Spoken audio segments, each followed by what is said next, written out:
This program features live coverage of an African safari and may include animal kills and carcasses. Viewer discretion is advised.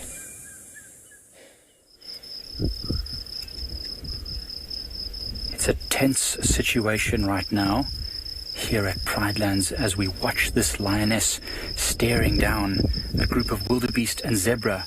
Will she make a go at trying to hunt these? I just don't know.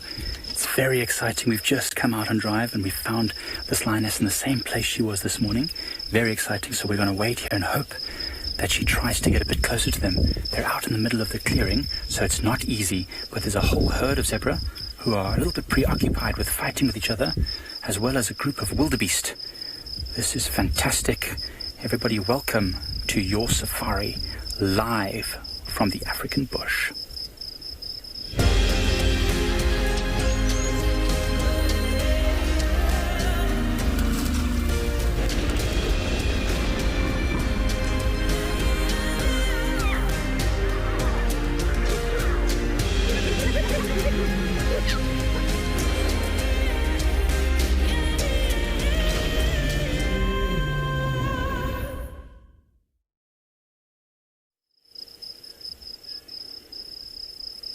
Very, very still. We're all just waiting, sort of with bated breath, as this lioness is frozen. There's one wildebeest watching her, has spotted her, but it is not sure what she is yet, so she has to stand very still until the wildebeest loses interest. See, she's inching forward. The wildebeest has turned its back. She's going to inch ever forward. The wind is perfect for her. It's blowing directly from the wildebeest and the zebra to where she is, so they will not smell her coming. We're going to keep at a bit of a distance. We don't want to interfere with this, considering we've seen her for the last few days without food. And so it'll be nice to see that she hunts successfully, if possible. Hi everyone, my name is Mike Anderson. Behind the camera is Gert. And as I said, you're joining us here at Pridelands Eco Trainings Conservancy, where we've got a really, really cool thing happening. I mean, we've seen her chasing things on this plains before, but never with such intensity. It's like she really wants this to be successful. I can see the wildebeest stepping up. She's just there above this little mound of earth on the left there. You can just see her watching, and the wildebeest knows there's something up. It's not sure. It's seen some movement, but it doesn't know exactly what's happening. Let's see if she can contain herself for a little bit longer for these wildebeest to lose interest.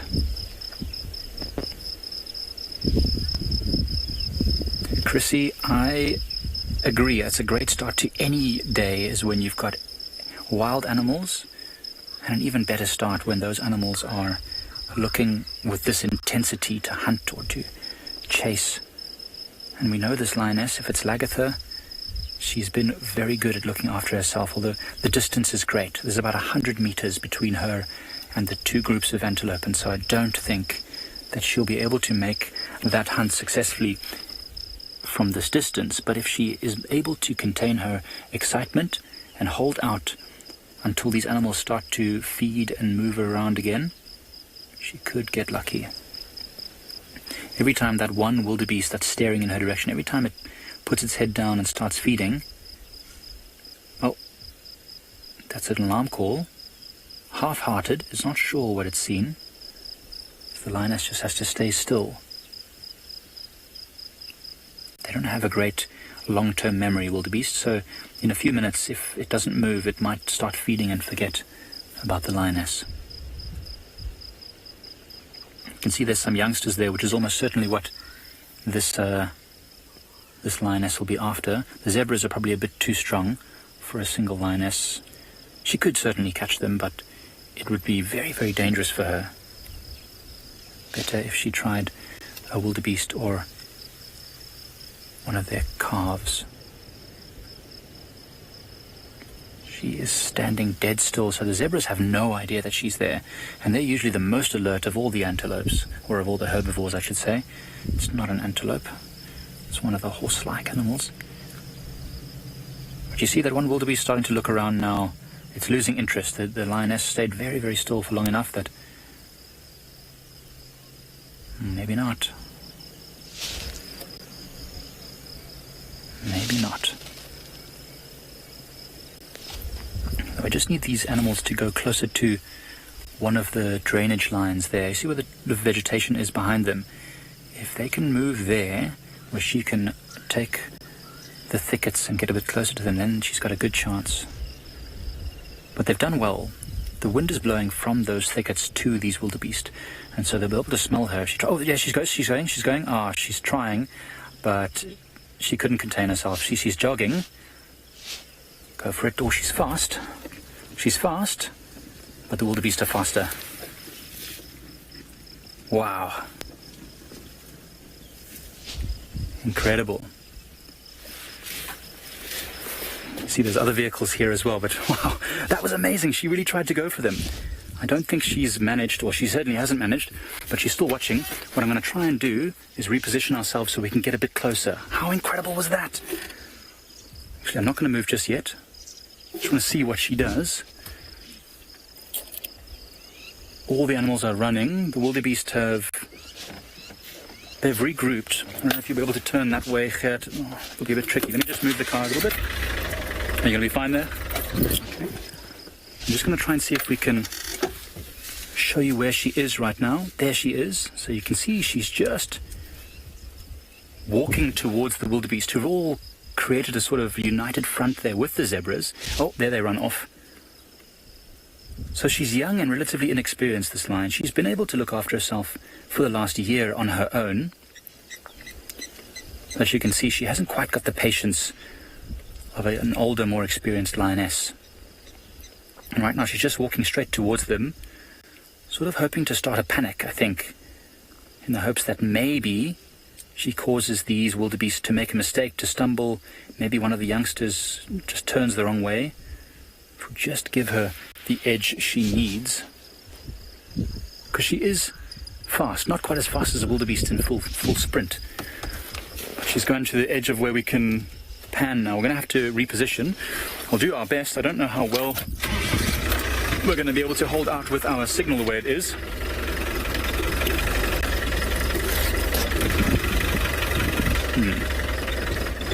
Not sure what we can do here. Okay, I'm just going to come around the long way. I don't want to get in front of her and disturb her hunting. So what I'm going to do in the meantime, whilst we try and reposition ourselves, we'll let you check what the weather is like at the other live locations.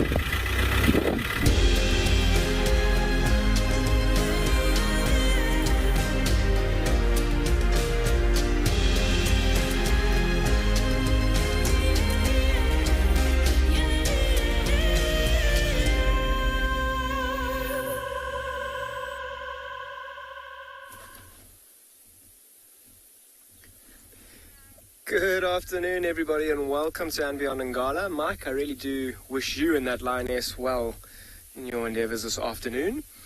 We just left camp and we were kind of heading towards a watering hole, and we've come across quite a large herd of elephants. Some of them have gone into the thicker bush. It looks like maybe one of the older ones at the back here, coming through, just feeding now on a cluster leaf there, silver cluster leaf, coming nicely into the open. Oh, is it feeding on it? More like just doing a bit of gardening, coming towards us here. Looks like one of the younger bulls. Oh, even showing us a bit of a... Interesting to see if it actually eats that cluster leaf. It's not something that they do too often. But good afternoon, I'm Daniel Fisher, and on camera this afternoon we've got OD. And what I'm thinking of doing is I'm probably going to head back towards that lioness's den at some point this afternoon, try and see what else we can find some dry areas. But for the meantime, I'm going to stick with this elephant and this herd of elephants and this young bull coming towards us just to inquire about us chewing on that cluster leaf, trying to make himself look quite big. Oopsie. You can see there's some dry mud right in his face. You see that trunk right up there. The wind is blowing from our left to the right, straight towards this elephant. And that's why that trunk will go up like that, getting a funny smell, picking up on us. I mean, I don't think he's so interested in feeding and moving around. Trying to intimidate us a little bit, showing us how big he is. And you'll see he's kind of getting to the age where he is at the back of the herd. Let's try and reposition here quickly. I just have to do a little bit of a forward turn quickly. It won't be too difficult to get back into view.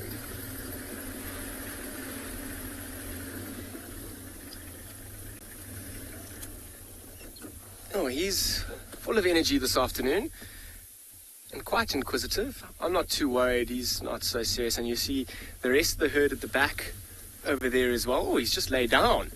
He seems to be playing games with us here. I don't know what he's expecting from us. Lying right down, might even do a little roll around, trying to hide in the grass. I mean, we've spoken so much in the past few days about the length of the grass and how, jeez,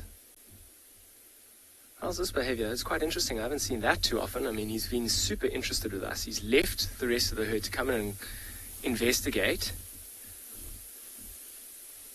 Turning around, rolling around, even try to hide himself in the grass, but I'm afraid you're just a little bit too big to conceal yourself in the reasonably short grass. In fact, I reckon there are some places around the reserve at the moment where he would have concealed himself, but I'm afraid this is not the right place.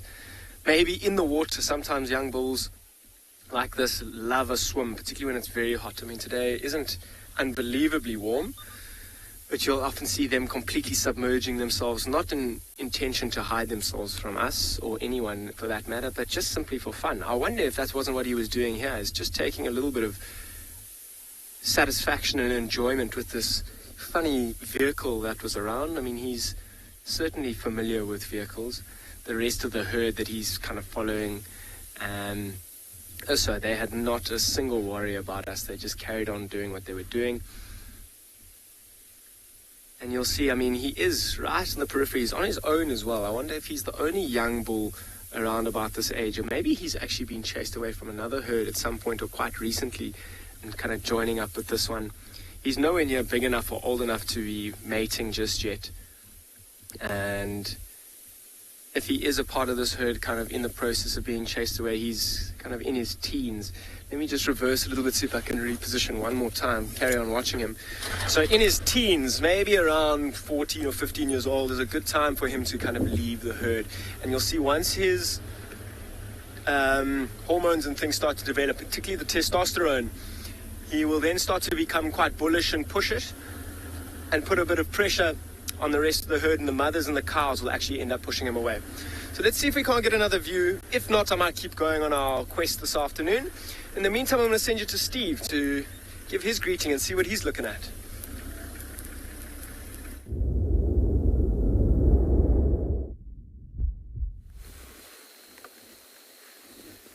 Well, thanks, Dan. We've got raindrops falling on Maseb in the back.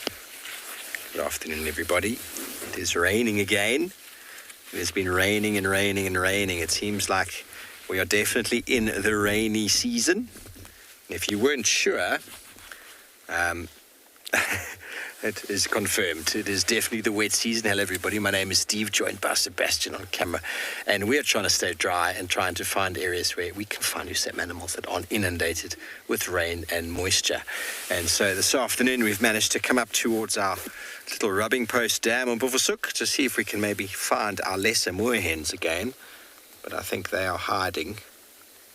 Although you'd think they might like the rain. They seem to be quite well hidden. Almost as well hidden as that Egyptian goose who thought we couldn't see it. We can see you there.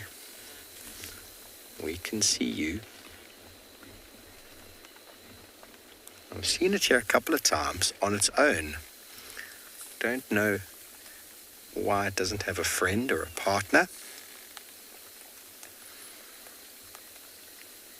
Geese, although the Egyptian goose is not a goose. Funny enough, geese are known to pair for life, everybody, and one of the first sort of books I really read, you know, at school you're supposed to read books because you're supposed to read books, and then I didn't really like reading. It don't like to be forced to do anything. And I was given a book by a girl when I was in Ireland. And you know what it's like when someone you might be a little bit interested in gives you a book and you think, I better finish this in case they ask me questions. And it was an interesting book, and one of the sections in it was actually a bit of a scientific book, funny enough. Who ever thought I would have gotten into this sort of field? Back in those days, I had no idea. And one of the things they said was that geese are more likely to pick a same-sex partner after losing their mate than to find a new partner for life. So it's quite interesting. So if a goose loses the partner, it's most likely going to find another of the same sex to hang out with, rather than breeding or meeting once again. Tammy, they are everywhere. Egyptian geese are everywhere in South Africa. South Africa has got the highest number of dams in the whole of Africa. And Egyptian goose love farmlands and they love water. And so where there's water, generally in South Africa, we've got lots of dams which have been built for the agricultural sector, and lots of fields, cornfields and crops and the like. And Egyptian geese love to walk through those fields and graze, and then go to the watering holes where they spend some time as well. So the habitat has been facilitated for them to an enormous degree. And well, we're going to send you from this very wet and raindroppy watering hole to a much larger one a little bit further south from us.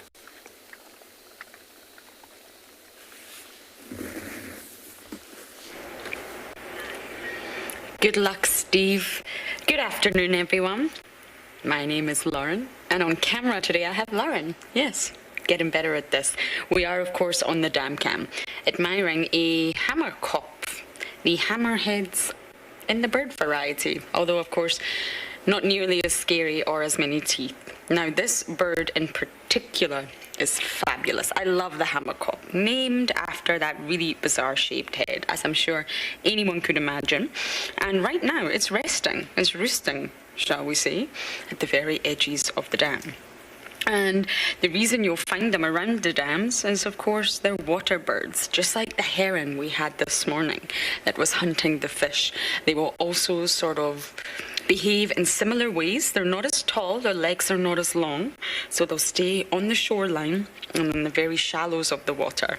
But what they're looking for is frogs, tadpoles, small fish. It's not as powerful as the heron to catch bigger fish, and any sort of delicious aquatic insects that may be nearby. So once again, we're going to scan the dam cam and see if anything approaches. You never know what may come, but our tricky point is how thick it is. Now in winter, if some of you are new to watching us, you'll be able to see for miles, but not anymore. Sorry, Gwen, can you ask that question one more time?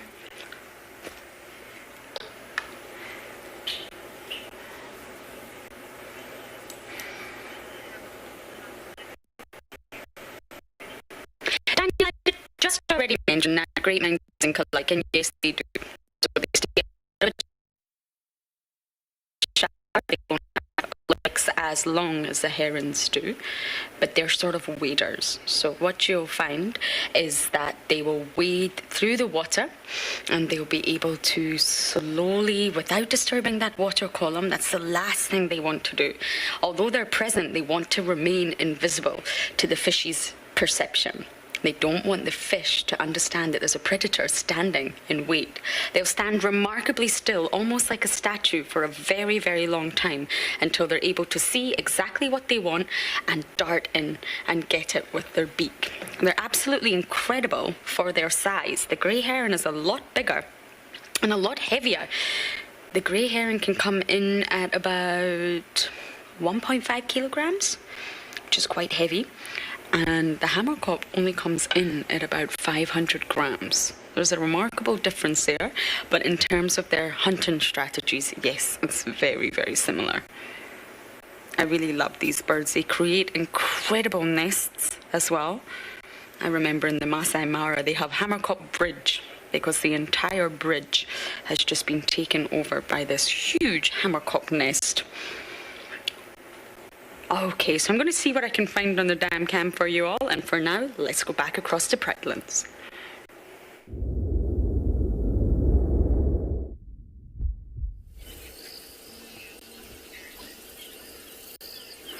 So we've come to this little, the edge of the western edge of Impala Plains, where she actually followed. She's actually gone past us now, and we think she's heading up towards the boundary.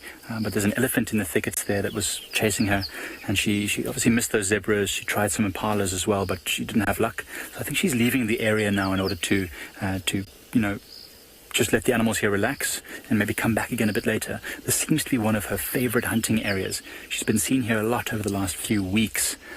That was really exciting though, and I think we're going to leave her as well to give her some space to relax and lie down somewhere.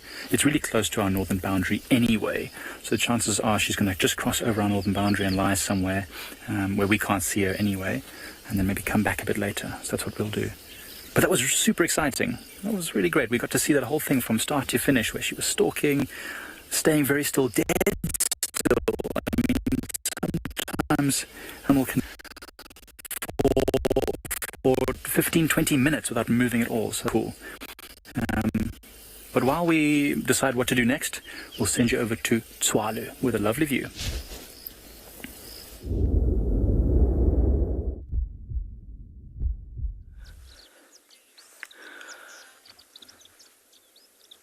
Good afternoon and welcome to Tshwalu. My name is Deirdre, and on camera with me this afternoon is Morgan. And the weather forecast said 4% chance of rain or 4% precipitation, but looking down there in the south, some of the reserve is definitely getting some rain already. There's been some large lightning strikes already in that area, but the northern half of the reserve, bright blue sunshine, so we're definitely going to stick north this afternoon. But spectacular views down the Koranenberg this afternoon. We don't really have too much of a plan. There we go. I don't know if you got that. Beautiful. There is some lightning definitely there in the south. So I hope the animals manage to find some shelter. Oh, and there's that rumble afterwards, so not too far away from us. But we're going to carry on and head to one of our watering holes and see if we can see what's come to there. Penelope's comment, what a beautiful view. I absolutely agree with you. I mean, we've almost got well, if I stand at the top of the dune, about a 360-degree view all around. We practically are in the middle of Tshwalu at this stage. So all of those mountains that are in the rain are also all within the Tshwalu's boundaries. Oh, really is a big, a big rumble there. So don't forget to send us your questions at #WildEarth and put at FC in front of your questions. And we're going to head on to the dam, and we'll see you later.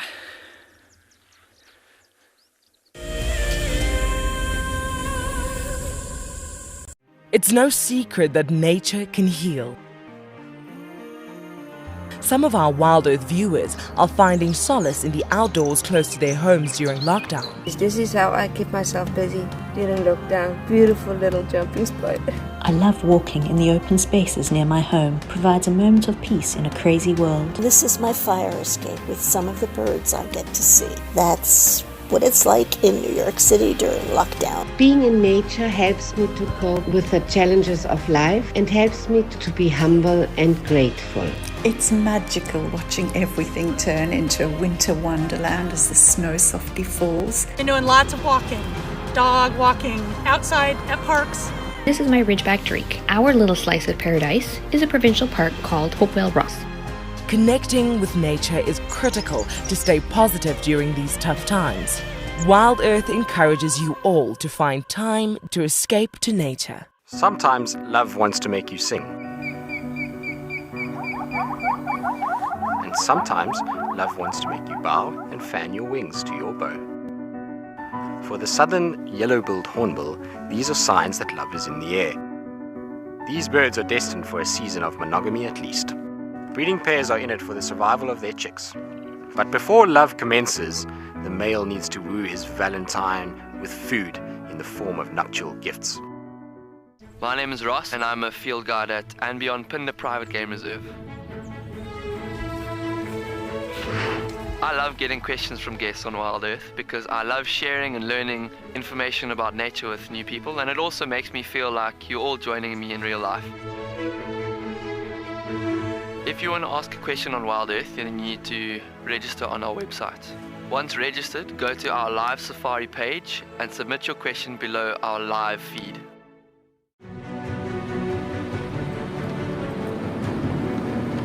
We've seen these ellies really chase wild dogs before. Let's get into the spot.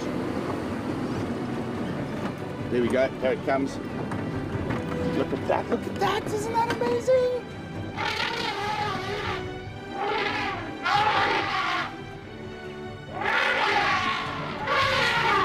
Expect the unexpected here on Wild Earth daily.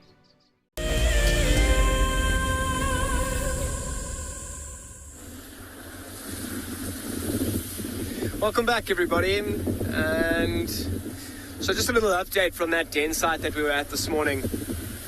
There's someone who's there at the moment, and he said that we normally rank sightings or visuals at least on a scale of 1 to 5, or 0 to 5, let's say, with 0 being no visual and 5 out of 5 being the best visual. He said he's there and he's got like a half out of 5 visual at the moment, so I'm not going towards there right now. I'm hoping as the afternoon gets a little bit later and it gets a bit cooler. We saw first thing in the morning, those little cubs were incredibly playful and incredibly active. So I'm hoping that if I go back there a little bit later, there might be a good chance of them starting to move around, play around. Mom is still there. I'm sure it's her tail that they're currently looking at. So there's a good chance of them starting to move around in the cooler weather. So for now, I'm kind of heading into the western part of the reserve. As you can see, it is quite wet, and lots of the roads, in fact, are actually... That's quite a deep hole, so I'm actually going to drive around it. We normally drive through the puddles just to prevent the roads from eroding further. But that puddle I know is incredibly deep. You might even get stuck right in it. So heading into the western part of the reserve, a part I haven't been to for a long time, and a part where the roads are quite a lot more sandy, so they're not as sticky and soft. Seeing what we can find. Completely different, bit of a risk this afternoon. Hopefully we find something very interesting. Often risks can have high rewards, so let's keep our fingers crossed for that. Keeping a good lookout for any sort of interesting tracks in the softer sand after the rain. You can kind of see the road has been kind of disturbed by quite a lot of impalas. There's some giraffe that were walking on the left-hand side at some point. So I'm going to keep going, keeping a lookout for any unique tracks, maybe some cat tracks or some bigger herbivores. But while I keep going towards the western part of the reserve, I'm going to send you over to Lauren and see what she's got there.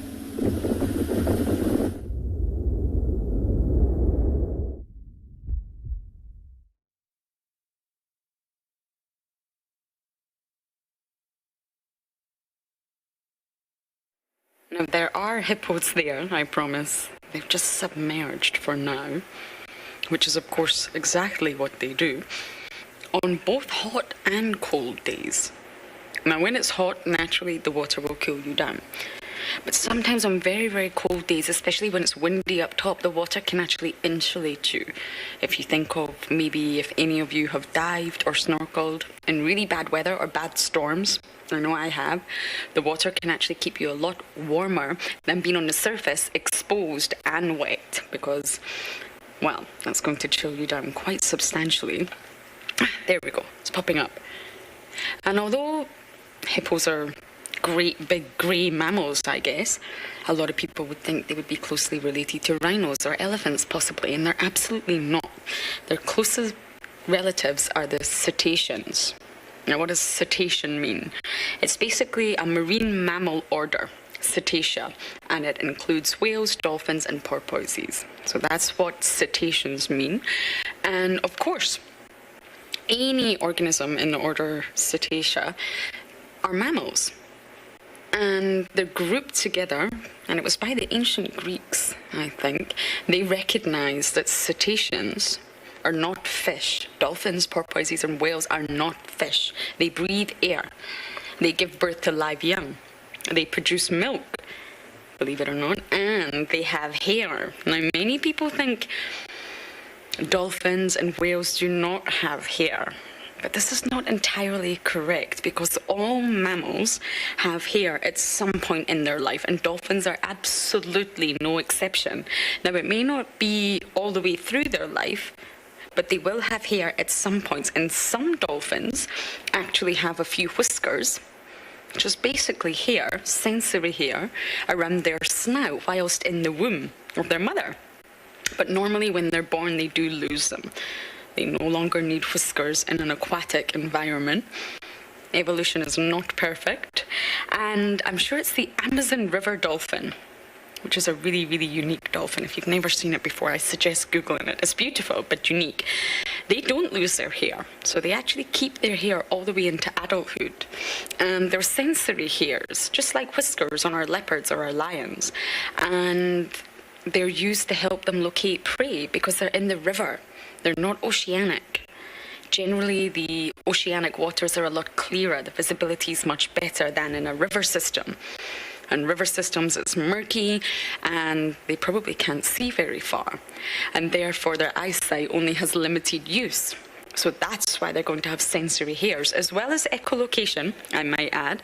That's how they find their prey, rather than looking for their prey or trying to smell in a water medium. And on a humpback whale, on the head, there's actually some hair follicles as well, and that's exactly what the bumps are. If you look at a humpbacked whale, there's lots and lots of bumps. It's actually hair follicles. Fascinating. So I'm going to sit here and enjoy my time with the hippos, and now we're going to send you across to another location.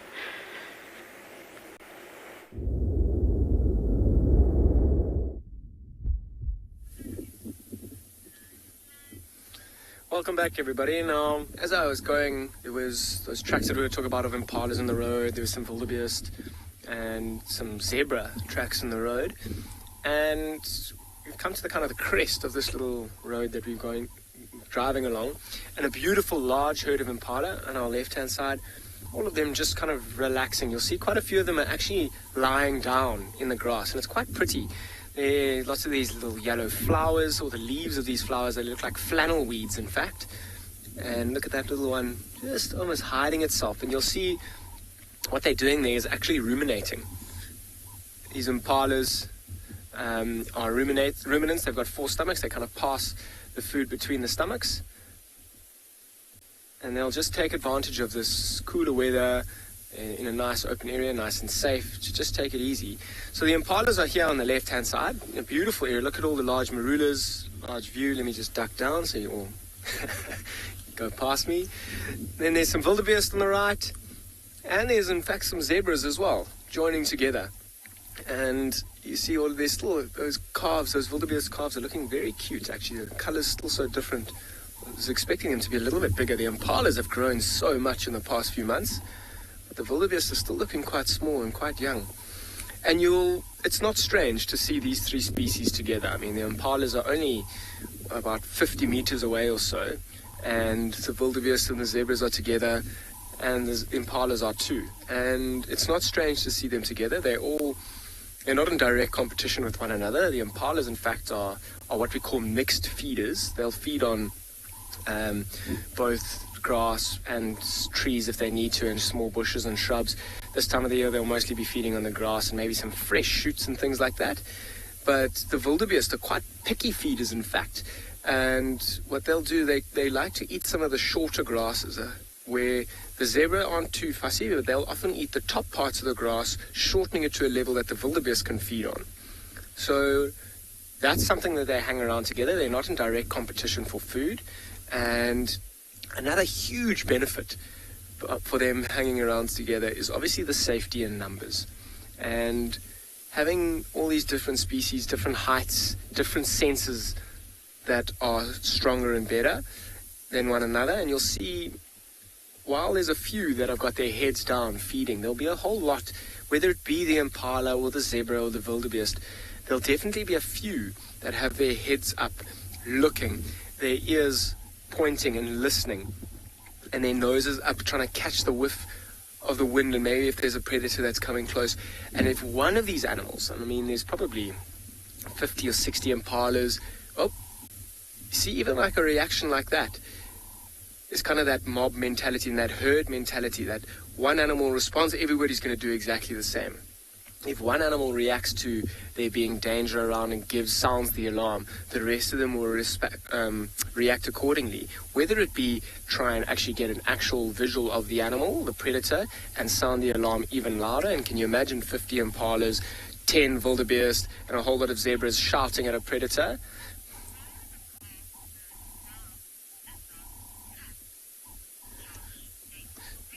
Josh, 6 years old, watching the show. Welcome, and I hope you're having a good time. Why are the calves born a different color? It has a lot to do with camouflage and hiding them. So when the calves are born, they will try and hide them in the grass. And I mean, at the moment, the grass has actually grown an incredible amount since they were born around December time, the beginning of December.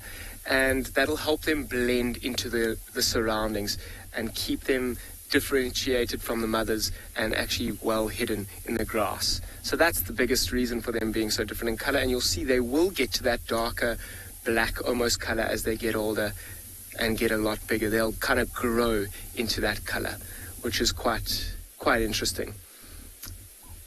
So I was talking about the alarm calls and all these animals and how they react and respond to one another. And if they do see a predator, they will sound the alarm. And the biggest thing about sounding the alarm is to obviously warn everyone else around them. But the majority, I mean, the impalas will be worried about leopards and lions, but these bigger herbivores like the wildebeest and the zebras will mostly be worried about lions. I mean, that'll be their biggest threat. Those calves, maybe a leopard, if it's feeling very brave and sees the right opportunity, might take a calf. Maybe some wild dogs will come through. Interesting, they might not alarm at wild dogs, but I'll get back to that just now. So the reason that they alarm call is actually to bring the attention of everyone towards these predators. Now, lions and leopards rely so much on camouflage to hunt. So once their cover is blown and that they realize that these animals have seen them, it's kind of the animals saying, hey, I see you there, your cover's blown, there's actually no point in coming for me anymore.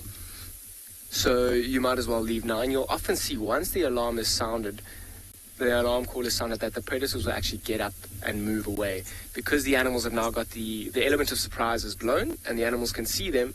And that, I mean, these animals are incredibly quick, so for that animal to now cover the distance while they're watching it might be an incredible waste of energy. I mean, both lions and leopards, they are incredibly good hunters, but they've got quite low success rates when it comes to taking on a hunt and executing it successfully. And that's even when they've got the element of surprise. So once they shout, once these animals alarm call at them, they'll often leave. You'll also see, like we listen to these alarm calls, it brings our attention towards there maybe being a threat or a predator in the area. Hyenas and other predators as well. They'll be lying somewhere around in the long grass listening for these alarm calls, and a hyena will come running in if they hear the alarm calls, because it's often maybe an impala alarming at a leopard that's already caught another impala, and that might be an opportunity for the hyena to steal some food. So as I was mentioning earlier, they might not be alarm calling at wild dogs. I mean, wild dogs will preferably like to go for the impalas. They're slightly smaller and the risk of injury is much less. But you'll very seldom actually hear impalas alarm calling at wild dogs. Now, as I was saying, the lions and the leopards rely so much on camouflage to hunt. Wild dogs are actually, they're the opposite. They don't really rely on camouflage so much. They rely more on their stamina and their athleticism to catch prey. So when they come through, they may try and stalk and get as close as they can. I mean, obviously, every advantage you're going to try and take. But the wild dogs will run into a herd of impala and try and cause confusion and scatter them. And now they're quite small, slender, sleek animals that are built for long distance chases. So when they run into a herd of impala, there very rarely be alarm calls, because they're not trying to blow the cover of the wild. not trying to blow the cover of the wild dogs. They're just trying to go in there and scatter them, and then they'll chase them down. So a way that impalas particularly will try and distract a wild dog, will try and prevent them from attacking them, they'll do something what we call stotting. So I don't see any here at the moment, but you see the little ones that are in the grass, particularly if they've got a little bit of excess energy early in the mornings or in the afternoons, they'll be running around kicking their back legs up. And when they're kicking their back legs up, it's that motion called stotting, as we call it. And what they're doing there, instead of saying to the predator, I'm alarm calling at you, I'm telling everyone where you are, they're showing their athleticism and just how athletic they are. It's trying to say, look at me, look how I can jump, look how I can run, look how athletic and fit I am. Don't come for me. And I mean, that is a fair way to go. I mean, it's a great idea, because if there is an impala that's unable to stot as well as another one or run as quickly, it's a much easier prey target for these wild dogs. So they'll then go and eliminate the weakest member in the group when they see that it's maybe not stotting quite as well or running away as quickly as the rest of them.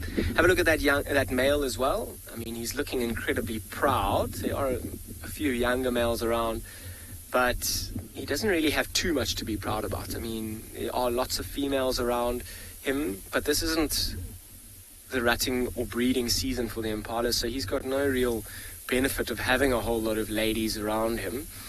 It actually might be a bit of a risk to him, in fact. With all these impala lambs, and they are getting quite big and wise, they've no doubt seen a few things in the past few months and gained a lot of experience.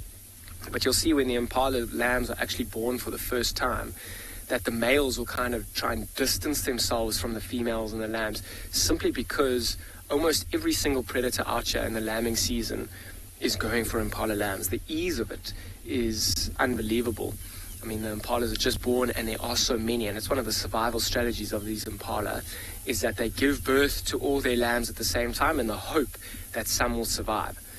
It's also this group mentality. I mean, we're talking about predators maybe coming in and disturbing this kind of peace. Living in a group, in a herd, with the impalas, the zebra, the wildebeest, if somebody doesn't manage to sound the alarm in time and a leopard does come and catch one,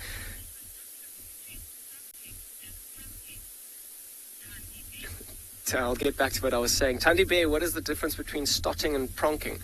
They are very much the same thing, just for different animals. So stotting is used, as far as I'm aware, by impalas, and pronking is used mostly by springbok and maybe some Thompson's gazelle in East Africa. But it's the idea is the same and the effect is exactly the same. Stotting and pronking, just two different words for two different animals doing a very similar action. But a very good question. Let me just try and think exactly where I was again. Oh, this group mentality about if one animal actually does get caught, that's also a benefit of being in a group. If you're in a great large group, if somebody does get caught, the chances of it being you is much lower, which doesn't sound ideal, but it's a great survival technique. It's also that technique about the impalas giving birth to all their lambs at a very similar time. There's a great chance of at least a few lambs surviving rather than giving birth throughout the year and them getting picked off one by one. And I was saying also the males kind of separate themselves when the lambs are born, because all the attention is on these females and the lambs. And I mean everything from snakes to birds, leopards, lions, cheetah, wild dogs. I mean, a pack of wild dogs will go through an impala herd and they can eat 9, 10 impala lambs in a morning, you know. It's small, easy food, and particularly if they're hyenas following. Hyenas often follow wild dogs incredibly closely. If they come through and they kill a lamb, the wild dogs will actually even just leave that lamb to distract the hyenas and catch another one. That's almost how easy it is when these lambs are being born. And I mean, you can see there's a few of these newer lambs, a couple of months old now, maybe 3 or 4 months old, hiding in the grass. Not really hiding, just kind of resting. Those ears above there, they're quite cute actually. You'll see, I wonder if they're... No, that's not a young male. You'll kind of see this is the time in their lives at around 3, 4 months old when the young males will start to develop these tiny little horns, and they're quite cute. It's like a teenage boy when he gets his first chin hair. It's quite an exciting time, I must say. Coqui Franklin's calling in the background. Don't know if you can hear them. quite a special little francolin we don't see all too often. But yeah, I mean, even it's calm and serene here at the moment, but they're having a look around and they're still very alert. So Jacqueline, I think it is, how old can impalas get? I mean, it depends on the predators in the area, but they can live up to around 10 years or so. And you'll see if they get sick along the way, they'll very likely be picked off by a predator. And even once they get above 10 years old, they then start to lose condition and weaken themselves, and they'll be picked off quite quickly and quite easily by the predators. I mean, that's a way. I mean, an impala, to me, and this is just an opinion, is one of the best survival experts out here. I mean, between them and hyenas, there's a reason you see so many impalas around. Their adaptations to surviving are incredible. I mean, we were talking about what they feed on. I mean, the wildebeest and the zebras are predominantly browsers, but these are what we call mixed feeders. So their diet is quite varied compared to the rest of the herbivores. And that breeding strategy of giving birth to all the lambs at the same time is obviously incredibly successful. It's one of the reasons you see so many impalas around here. And yes, they do get eaten. There's the majority prey species out here, but that's simply because they do so well and because there are so many of them. Incredibly alert as well, so very good to have around you when you're trying to survive. In terms of the wildebeest and the zebra, they're not quite as many of them, but having the extra eyes and ears goes a long way. You see how they all kind of move together, a few of them moving, a few of them looking up. Oh, little push of the horns there. That young male, about almost a year and a half now. You'll see when those horns kind of get to almost touching each other, that'll try and give us, or that'll give us a good estimate of his age, and that'll be around 2 years old when they start to almost touch each other. Yeah, it looks like they're kind of moving into an area. I wonder if they're not going to start feeding. It is starting to cool down. Maybe start moving into an more open area as the evening starts to set in, where they'll spend the evening sleeping, give themselves the best advantage of seeing danger from a distance. But I'm going to keep going west, see what else we can find. What a lovely stop with these animals, wildebeest, zebras and impalas. Let's see what else we can find this afternoon.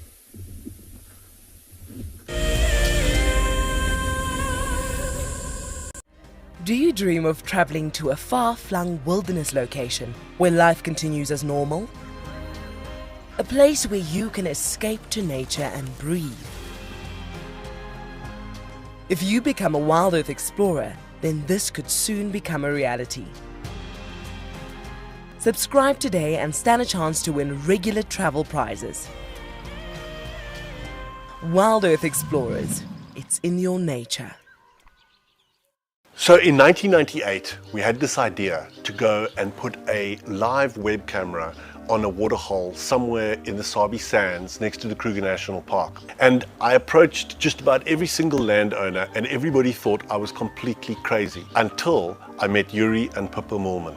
We thought it was definitely a fun idea and a worthwhile thing to experiment. And it immediately became a runaway success. And it gave people all around the world the opportunity to watch a little piece of Africa day and night. Back in 1998, it was the very early stages of the internet. And all we were able to do was to get a 30-second refreshing JPEG out of that camera. But over time, what we began to do is focus more and more on trying to develop this concept of giving people the opportunity to go on safari. Even though we live just 500 meters up this hill, we still put the camera on to see what's happening. Absolutely, we watch it ourselves. My name is Taylor McCurdy and I work for Eco Training. I love hearing from all of the viewers. However, I particularly enjoy those of you who have been watching for a few years. Your questions are just so advanced and they really get me thinking. If you'd like to ask a question on Wild Earth, you need to register on our website. Once you've done that, head to the Live Safari page and submit your questions below the live feed.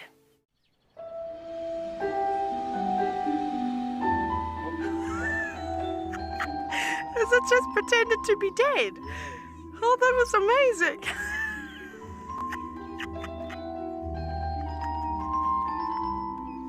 I can't. How do I? was like, that is hands down the coolest. Expect the unexpected here on Wild Earth daily.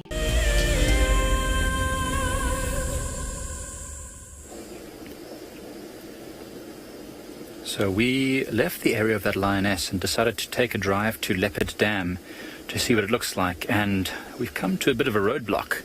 This road that we normally can drive is completely underwater, and that's not a little bit underwater, that's probably a good 30 or 40 centimeters underwater. And in fact, you can hear the power of that water flowing across here.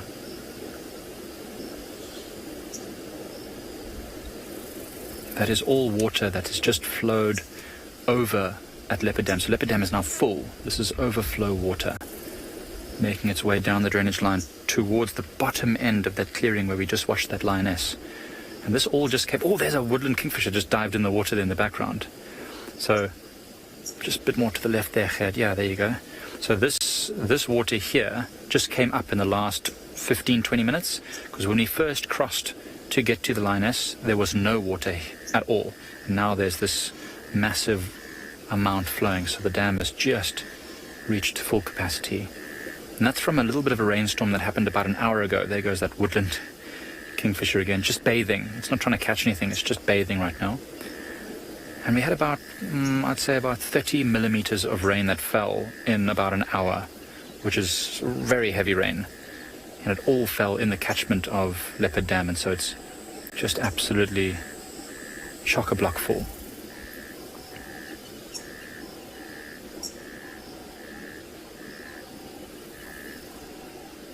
There goes that kingfisher again. Dived in the water to get rid of any dirt or mud or sand, dust.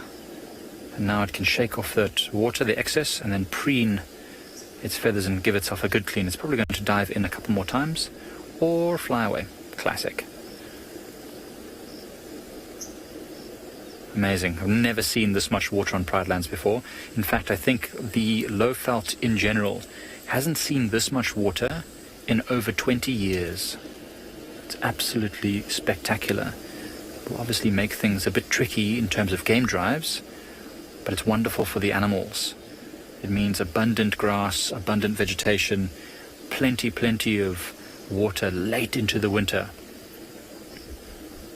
It's going to really benefit them later on.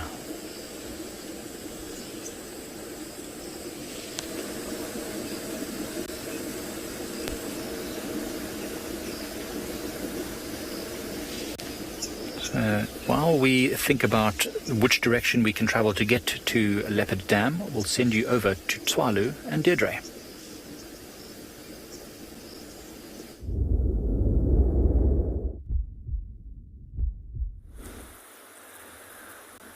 So Mike's talking about a lot of water, and that water is coming. Myself and Morgan, we've been heading north as quickly as possible. That storm came in a lot faster than we expected. The wind is forecast for over 11 kilometers per hour, but you can just see the vegetation. It's actually died down a bit now, but it was coming in really strongly. And there's some kudu there. There is a gemsbok on the left, and there was also a wildebeest hiding on the right-hand side. So we had 3 animals in one shot a while ago, and we might actually end up seeing some lightning in the background there. But you can just see the amount of rain on those mountains in the back there, just coming down quite heavily. It is starting to drizzle on us, so we are heading for cover relatively soon. Hopefully the kudu managed to find some good cover. Lightning is always dangerous for animals out in these areas, because they don't necessarily find sometimes the best places for shelter. Ooh, the drops are getting harder. They are coming. So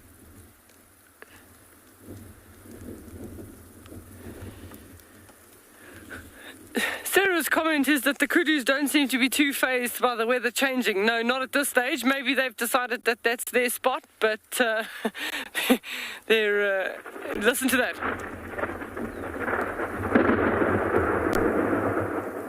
That was a lightning bolt that hit literally just to the left of the frame. So not too far from us. We're going to send you across to Lauren while we head for cover.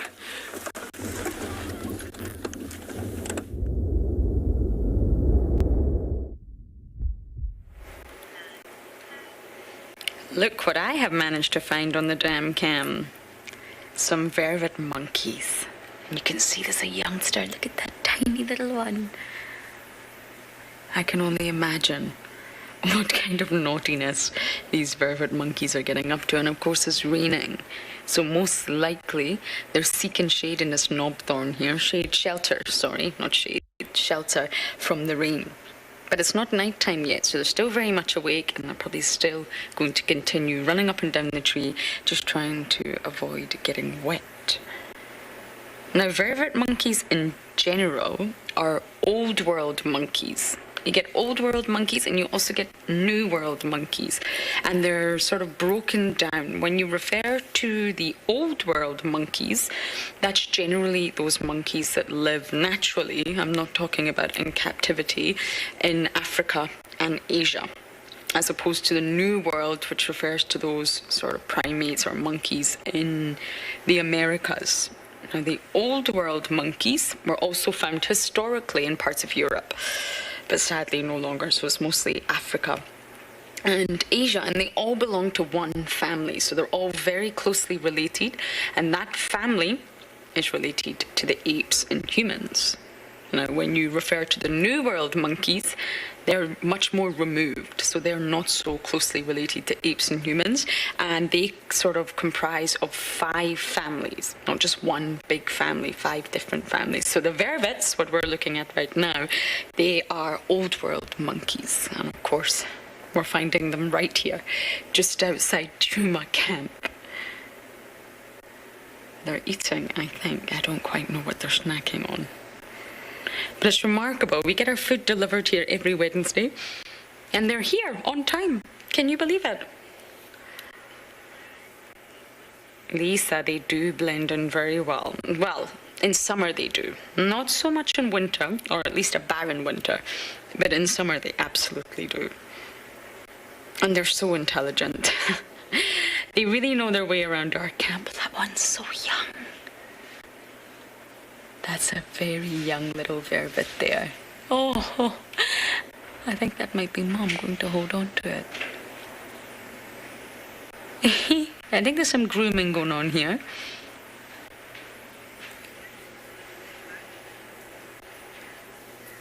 Rosalind, I think you're asking, can vervets bite? I'll just get Gwen to repeat that.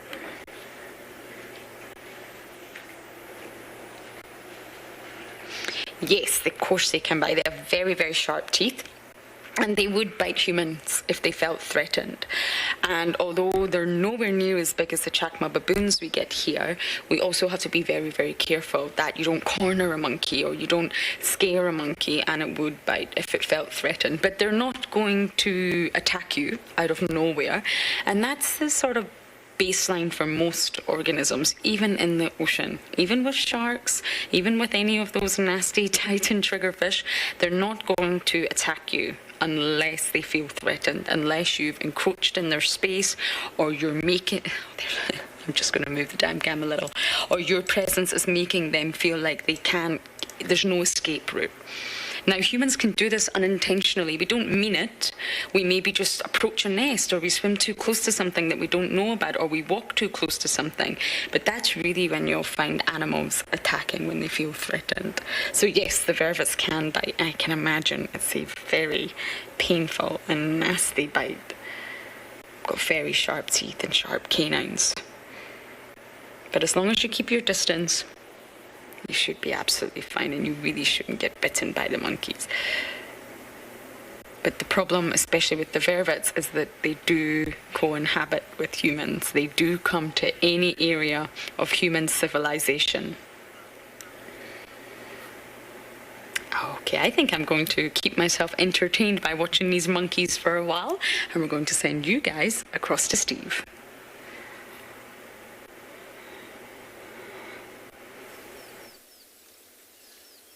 Hello, everybody. Well, we've returned to the open plains of quarantine where hopefully we won't experience any gremlins. We've now found a wonderful herd of impala that this morning lost one of their own. Not far from where we sit, the lions came onto quarantine. Quarantine, for those of you who don't know, is this really large open clearing, sort of just outside of our Djuma camp, where lots of our impalas and wildebeest like to hang out. Far less of wildebeest hang out here lately due to the Talamati pride. And a lion pride this morning, I think it was the Nkumas, I don't know. I didn't see them, we just had tracks. Came straight on here, killed an impala, I'm sure it was a female, and then went straight out again. That's why it could have been a different pride altogether.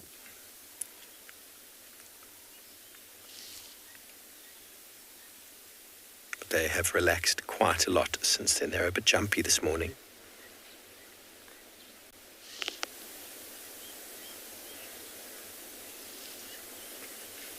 No, Alison, the male impalas use their horns primarily for fighting with each other. They don't use them for any defense against predators. They might, from time to time, turn on a predator, a smaller predator, on its own. A jackal, for example, a male impala might do so, but he would never try and defend his ladies. They all just run. When there's predators, they scatter. And it's the fastest that survive. Oh, I said we've got a very little one in the road ahead of us here. Very late lamb. Sorry about that, everyone. It's lots of cuteness in the road. Look at that little one. Now, most of the impalas were due in November, which means this one's a little bit late. It's tiny. It's so small. Little lard lamaki, we call in South Africa, which means the late lamb.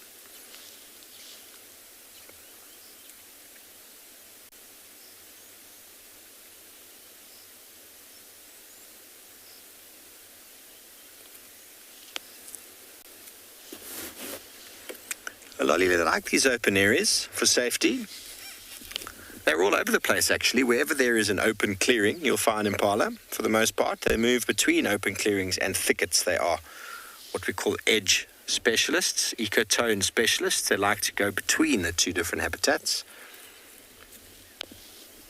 And when it's windy and rainy, they might come out here. And when it's dark, they'll come out to the open. And then in the daytime, they can go back into the thickets. So wherever there's a clearing, wherever there's a fire break, wherever there's been some openness made, you will find impala.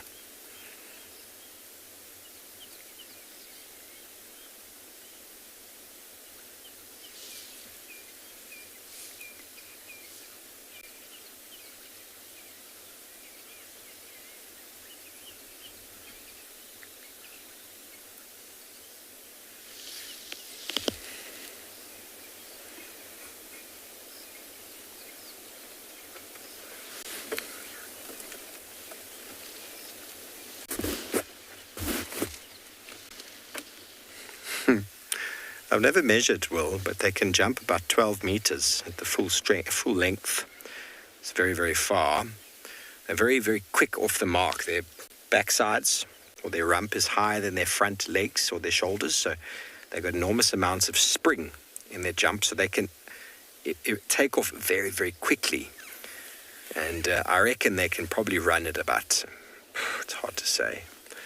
I've never worked it out how fast they can run, but over a short distance, predators can catch them, lions and leopards, and they get up to the 90 kilometers an hour. So I think off the mark, a predator's got more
Sorry about those technical difficulties. I know that with all this wet weather, things are a bit tricky, but I managed to find that lioness again. As you see, she's taking a bit of a rest, regrouping herself after a tough afternoon of unsuccessful hunting so far. She's got a nice spot there though, nice and open. It's on some sand that's well drained because absolutely everywhere else is underwater right now.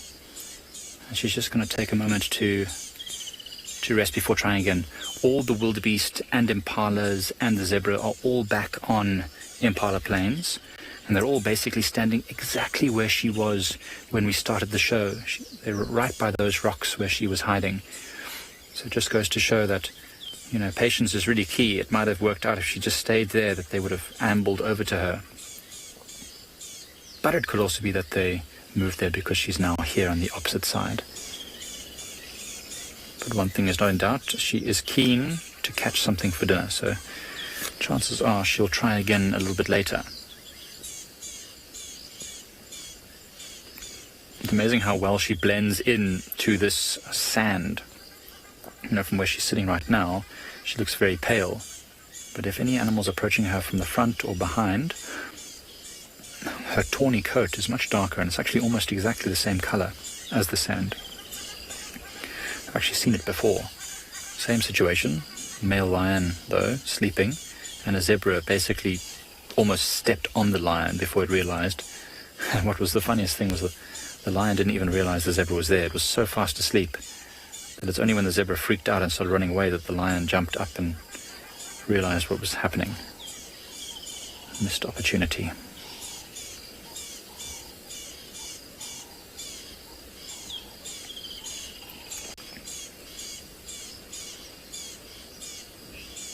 Kaylee, lions can sleep for many hours of the day. In fact, they're well known to sleep for sometimes more than 18 to 20 hours of the day.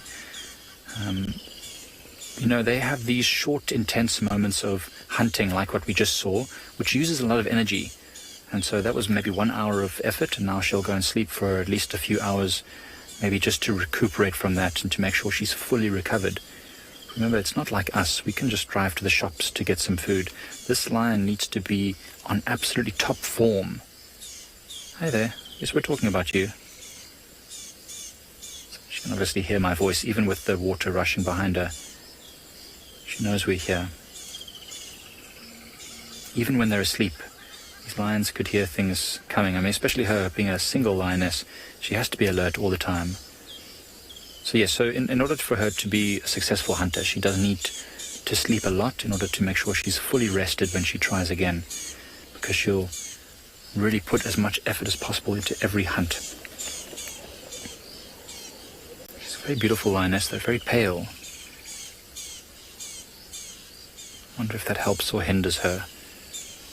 At this time of year, I'm sure it's a hindrance because everything is so bright and green. That very pale coat maybe stands out just a little bit. Perhaps she's got a bit of those Ingala white lion genes in her.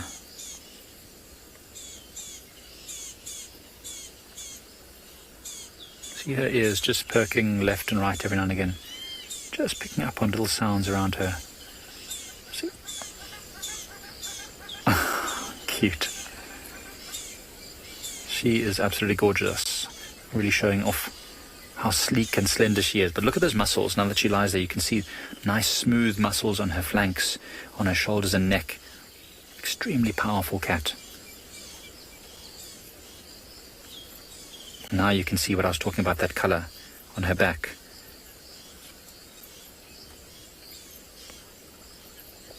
Justin, I also hope that. I really hope that she does join up with some of those young males that we see moving through here, or even maybe lets the bigger, stronger males, those dark-maned boys that we saw recently, allows them to mate with her and forms her own little pride. She does need the support of the males in the area. She needs to mate with them so that they don't kill any of the offspring she has, and they'll tolerate her more once she's allowed them to mate. It's probably going to be quite stressful for her, though, because she's by herself. She's got no support of a pride with her, so those males could, you know, injure her in the excitement of the new female. So she does need to be quite wary, and that's probably why she hasn't approached the males yet. Also not super sure exactly how old this lion is, because no one knows exactly what her origins are. We think she must be somewhere just a bit younger than 3 years old, but we're not 100% sure. What I am sure about is that there are an incredible amount of biting insects. I think all this rain and humidity has just caused an absolute explosion of insect life, and these little flies, which is probably what bothers this lioness, probably what causes her ears to twitch all the time, because they're certainly attacking me.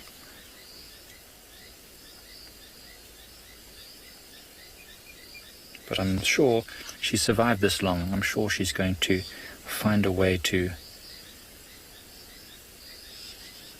raise a pride and make some common ground with those males in the area and carve out a little niche for herself.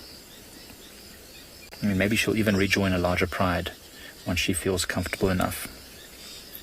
Well, while we see if she's going to make any decisions to get up and move, we'll send you over to Lauren with some vervet monkeys.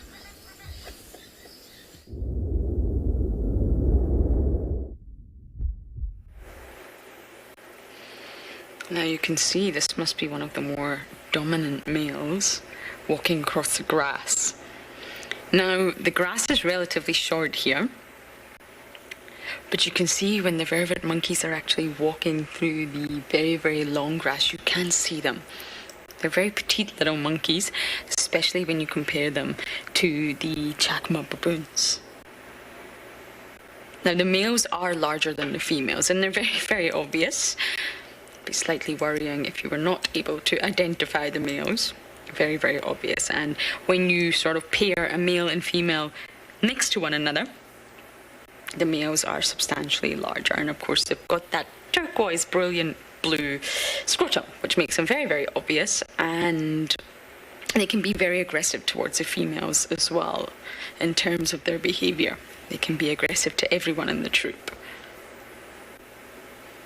Now it's dangerous for a vervet monkey to be on the ground. In grass, oh, there's another one.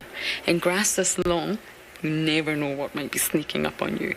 And the predators, from your leopards to your lions to your hyenas, absolutely would hunt. Oh, where did this one skip and jump off to? There's a butterfly there that I would love to be able to identify, but sadly I don't think we've got the visual capacity on the dam cam, but you can just see the butterfly fluttering beside that male.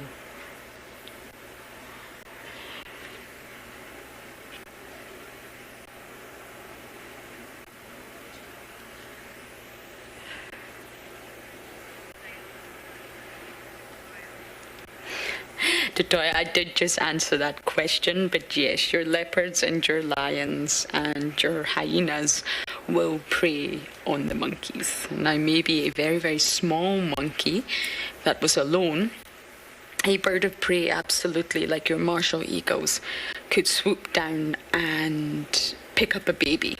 But generally speaking, it's most likely your terrestrial mammals, your apex predators.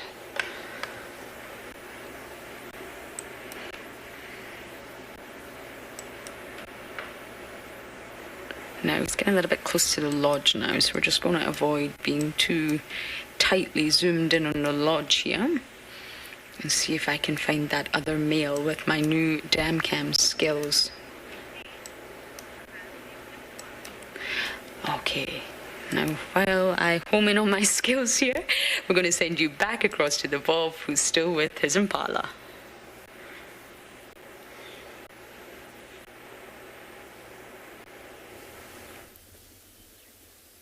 You work that dam cam, Lauren. We're not far away. We actually thought about maybe coming there and filming the dam cam, filming the dam. Thought that would be quite a highlight for the afternoon. We did think about it. We were only joking. Don't think that would be a highlight. But our impalas are still around, and we spoke too soon. We obviously didn't realize that Eskom was going to play a part in the Gremlins this afternoon. So that's why you lost us a moment before. A wonderful thing in South Africa these days called load shedding, where they just switch off power to huge areas, and it always seems to be a little bit random.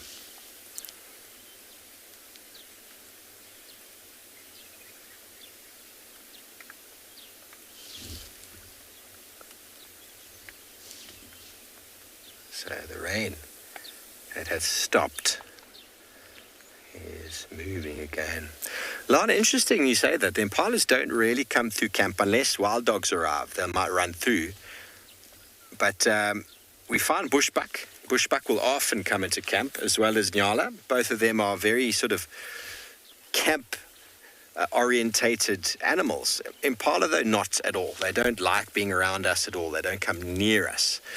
Whereas nyala and bushbuck both quite enjoy the habitat, which is camp, and they both quite enjoy coming in. And they get quite sort of habituated to the camps. I actually tracked 2 bushbuck into our camp this afternoon, 2 females, and they were sort of hanging around inside camp, not at all concerned with life. There goes the little baby. Sorry about the pole, everybody. We've got a roof on because of the rain.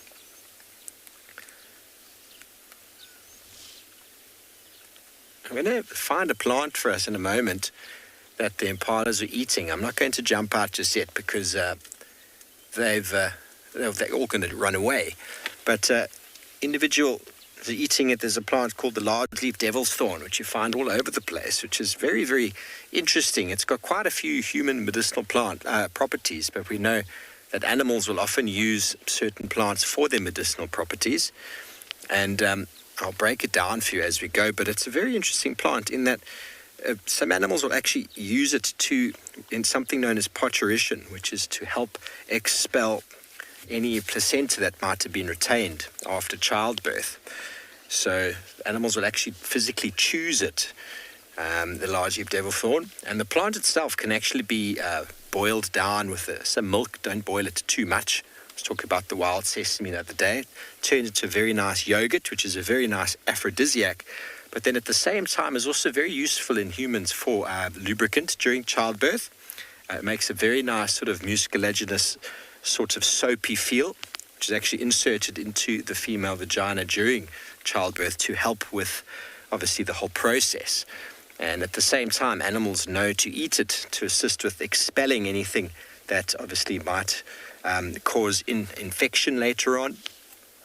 Animals are very smart in that regard. I've spoken many times about even chickens. If you have a chicken, free-range chickens in your garden and you plant medicinal plants, they will physically self-medicate themselves when they're feeling a bit ill and poorly. So many of the animals out here, they know. Many of them probably just know it through instinct, but elephants are physically taught it by their mums. They're passed on the information about which plants provide which and which plants do what over the seasons, over the years to come. And that is what I try and do on Mondays. I try to pass on some information that's been gleaned and passed on by traditional healers. I just had a stink bug in my boot. That was not pleasant.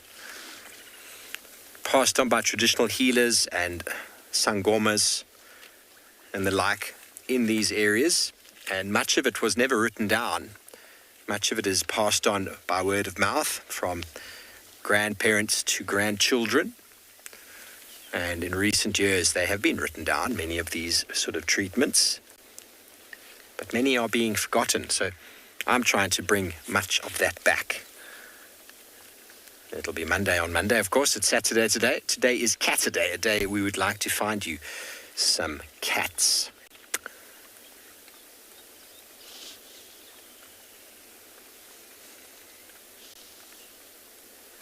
Okay, so when you come back to us, I'll have found the plant that I wanted to show you, and maybe we can break it down a little bit more and show you exactly how it works.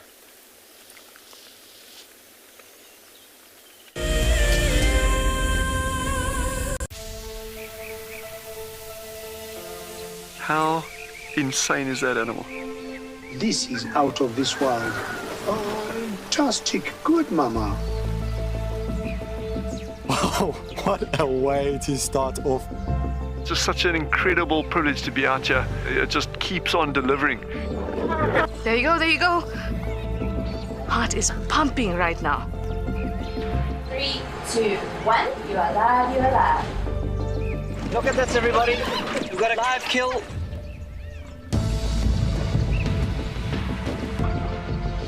The croc's holding the tail. It's holding tight. Lucky wildebeest. There's nowhere to go. This is a disaster in the making.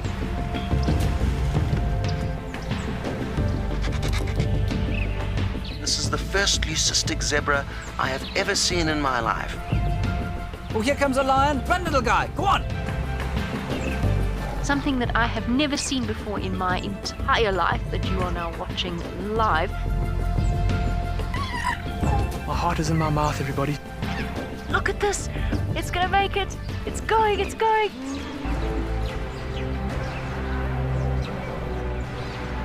This is just too magical. Hi, little guys. That's great, isn't it?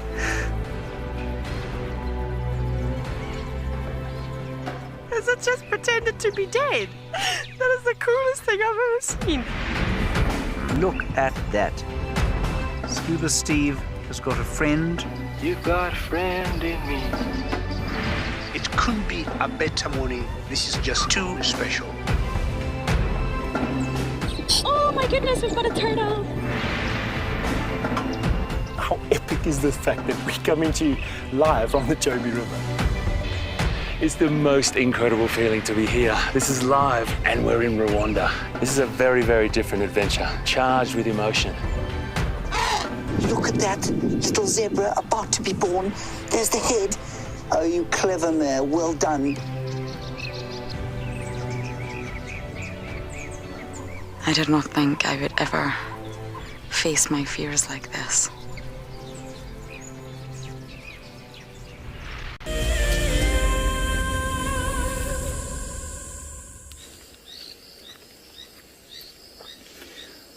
So the lioness has put her head up. She's looking around. One of the other game viewers has called in tracks of a leopard on top of the rain, which stopped falling maybe just over an hour ago, heading in this direction. So I wonder if she can hear something that we can't, that she's put her head up and she's looking in the direction that those leopard tracks were called in, not far from here, maybe a few 100 meters. Who knows what's going on? Looks like she's going to get up though. Maybe she's going to walk towards the clearing. Yep, that's exactly what... Never mind. She was just uncomfortable. Classic lion. Classic any predator, really.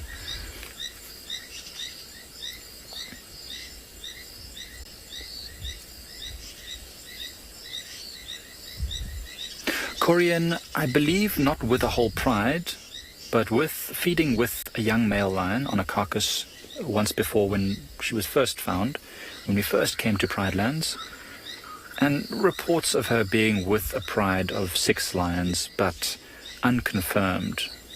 It was not corroborated by any of the guides, so I'm not really sure if she's ever associated with another pride since we've been watching this lioness. But she must have come from a pride, whether it was that pride she was associating with or another pride in the area. She does know the other lions. They're not unknown to her. She just chooses to stay separate for the time being. Because, I mean, if she is, as we think, somewhere around 3 years old, it means she's not yet ready to be sexually active. She's only going to be sexually active in about a year's time, and so she doesn't hold much interest to the males. So they might still chase her. Might still not be interested in another mouth to feed. I don't know how far ahead they plan in terms of her being a reproductive female. Oh. She didn't like that comment. I'm sure she's going to be just fine.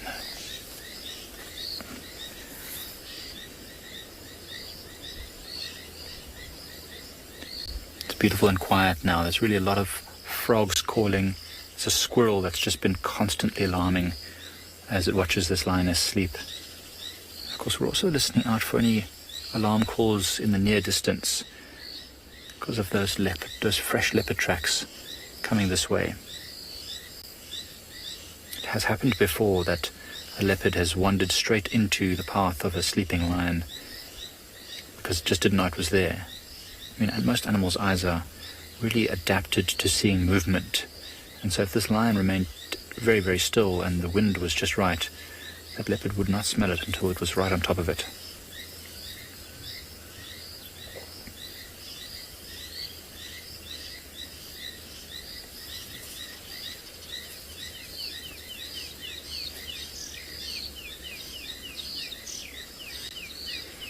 Tobias, I agree. She has done. I mean, I don't think anyone who would have first seen this lioness on her own, how skinny she was and how skittish she was, would expect that she could survive a whole year on her own completely. Especially at 2 years old, that's basically the first time that she would have started actively hunting with the pride. So she would have learnt the skills to do it, but she would still need a bit more practice before she got them perfect. So I guess it was sort of forced upon her to fast forward her hunting practice and just get good, I suppose. And she did. I mean, we've never actually seen her bringing something down, but you don't survive a year without eating regularly. So she's got what it takes, but maybe she just eats smaller stuff. And I mean, there's times when we haven't seen her for a week or more at a time, so those when I'm assuming that she's pulled down something like a kudu or a wildebeest or an impala, and she's just dragged it into a thicket somewhere and started feeding on it by herself. And she will be like that. She will, if she catches something, I'm almost certain that she'll try and drag it to shelter where it will attract less vultures, which in turn will attract less hyenas. And only once it starts smelling will it start attracting those land predators. So she will have to adapt her hunting style. It will be a little bit different to what you'd see with a group of lions.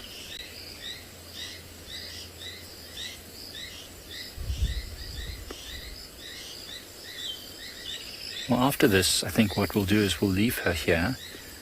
It seems like she's interested to go back to Impala Plains.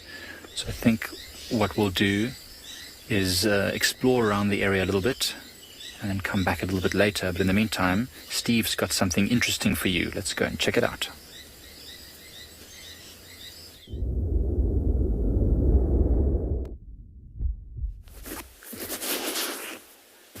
Thanks, Mike. I hope you don't get flooded out that side. I heard you guys have all had lots of rain. Lots and lots of rain that side. And so, anyway, everybody, we've tracked down the impossible. Only joking. There are plenty of them around. The large leaf devil thorn. You can see the very large pink flower. And if you look closely at the flower, you can actually see there's almost a landing strip for beetles and the like. Insects that like pink would fly in for the UV signature to go high inside there to pollinate the flower. So flowers are quite specific for insects, and these individuals definitely for beetles, maybe for some types of butterfly, but a very abundant plant and regarded as an annual. And what we mean by the Koki Franklin shouting, what we mean by an annual is a plant that produces some leaf, or it comes from a seed. The seed then germinates into a plant, and then the plant grows quite quickly, and in the case of this one, it covers quite a bit of ground all around us over here. It is actually busy creeping along the ground and serving a very important pioneer sort of function in that it's covering the ground, it's providing shade, it's providing moisture. It's also edible. We spoke about animals eating it, but it has been known to cause intoxication in sheep. Obviously, those are livestock that are brought in, but many local animals will eat it. As I said, we saw the impala feeding on it, but the leaves themselves, although they are quite mucilaginous, are edible once cooked and pretty tasty. Just don't have too many. But they also make a very nice soap, and it's the one plant that everybody's always spoken about making a very nice soap. And you can see the beautiful flower, and there is the seed pod over there. Now, that's why it's called a devil thorn. Now, that seed pod sticks in the shoe, my shoe, it sticks in the hooves of animals, and this is very fresh. This is only from this season, and it will actually be transported around by being stuck in someone's foot, an animal's hoof or animal's foot, and then distributed somewhere away. And then next rainy season, this will have survived and dried out a lot and survived out in the open due to the fact that not everything can eat it. Some of them will be eaten, but as the next rains come, these will germinate and out will come an entire another plant. So it's a very, very, very good way of distribution. And the plant is sort of locked up in that seed until next season. But have a look at this wonderful flower inside.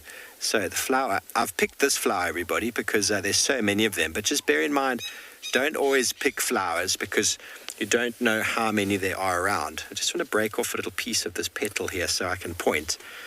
Here are the male parts, the pollen, these dark ones. So when an insect comes in to feed on the female part, which is just there, okay, so he'll get pollen on himself there. He'll go deep inside to feed on the nectar down at the back, and it will touch pollen onto this, which is the female part, just over there, and then that causes fertilization, and the pollen will go inside, and then the base of the flower, this is where it all starts to take place.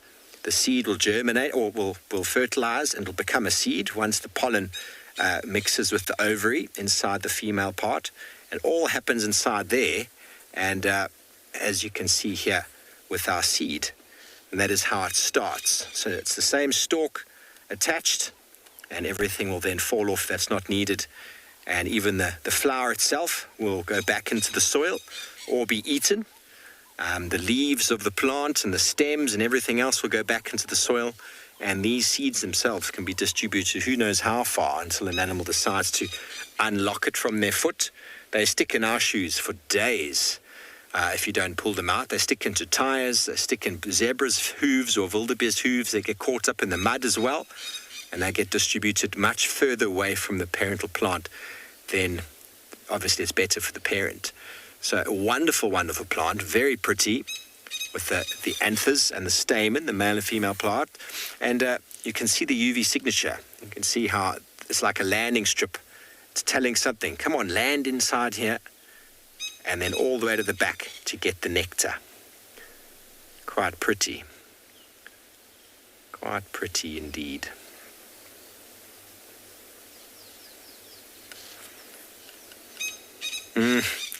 Jelly, evil is such a bad word. Jelly says that the flower is so pretty and the seed is evil. I don't think the seed's evil. I think the seed's very clever. In fact, I'm going to show it to you how it sticks to my shoe. And then you'll see how I'm just going to put it on the floor. I'll stand. Oopsie, it's not sticking. It sticks to my other shoe. This one's not a very good one. Anyway, we failed in that test, but I've had them stick in my shoe regularly. And each one, see, there's plenty of them here. See how they... So this is providing enormous amount. You got that, Sebi?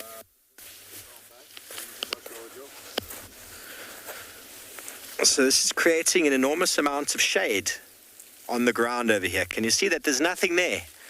There was nothing there before, and this is now moving over. Organic material will blow in here, seeds will blow in here, animals will come and feed here, defecate here. So it's a pioneer, very, very important pioneer function of covering the ground, protecting against baking sunshine, and then this dries up, the seeds get distributed.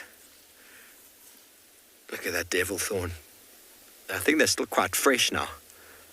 Maybe I should open one up and we can show you what it looks like inside. Very hard. Might have to use my knife. Okay, let's cut one open, shall we? Remember what Mike was saying the other day, be very careful when you cut things, everybody. Have a nice surface. Boys and girls, make sure you talk to your parents before using any sharp objects. And there inside, you can see the seeds. It's not quite developed yet, bearing in mind it's still a growing season. But that is a seed. That is a seed. There's not many of them. But this entire structure over here is designed to protect those seeds, because this will dry out and desiccate. You can see it's all very fleshy inside there. Very, very fleshy. And that'll keep the seeds protected for a period of time until it desiccates and dries out, gets distributed, and actually could wait a year or two before the rains come, before this actually turns back into a plant. But a very, very nice way of protecting yourself, because not many things can then eat those seeds because they're protected inside quite a hard sort of capsule. Right now, it's quite nice and soft in comparison to what it will be. It gets very, very tough later on.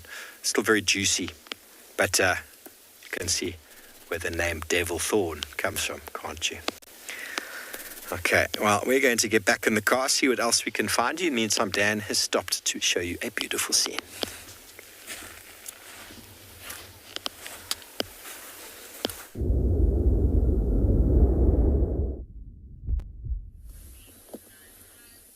welcome back, everybody. Now, what we're looking at here is the northern tip of the Drakensberg mountain range, and it's the first time in the past few days that we've actually been able to see that far. It's been quite cloudy, and as you know, it's been lots of rain. But that specific spot that we're looking at is actually what we call Mariepskop. And for any of you birders out there, if you're interested in doing a really cool birding trip, up into the top of Mariepskop is fantastic. It's got an amazing forest biome, and right at the top, it's actually got a fynbos biome, which is quite unique.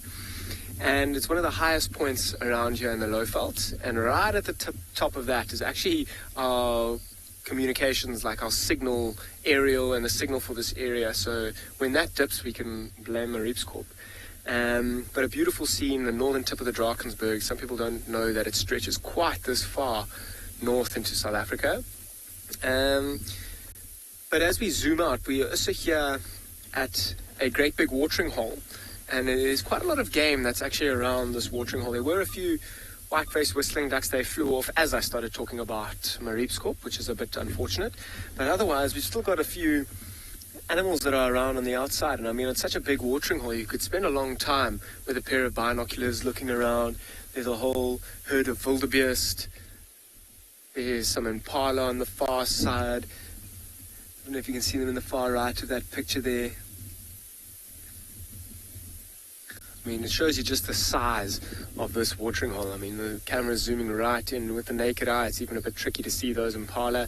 There's some water thickneys. I can't, they're over there, but I don't know if the camera, can you see them? That looks like it might be one of those whistling ducks. Let me just pick up my own pair of binoculars and have a look. It is indeed, and in front of that is a blacksmith lapwing. I can hear a few other white-faced whistling ducks calling around. Here it comes. Got a beautiful call.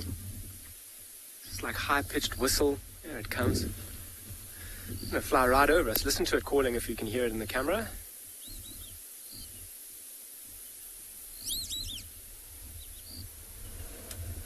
There's actually a whole lot more, or not a whole lot, 3 more that are right above that one. I wonder if they're not all going to come down and land together.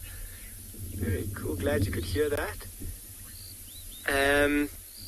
There's a few impalas. Let's see if those ducks don't come down and land and actually look like they're flying away. Unfortunately, I'm glad we got one look at them.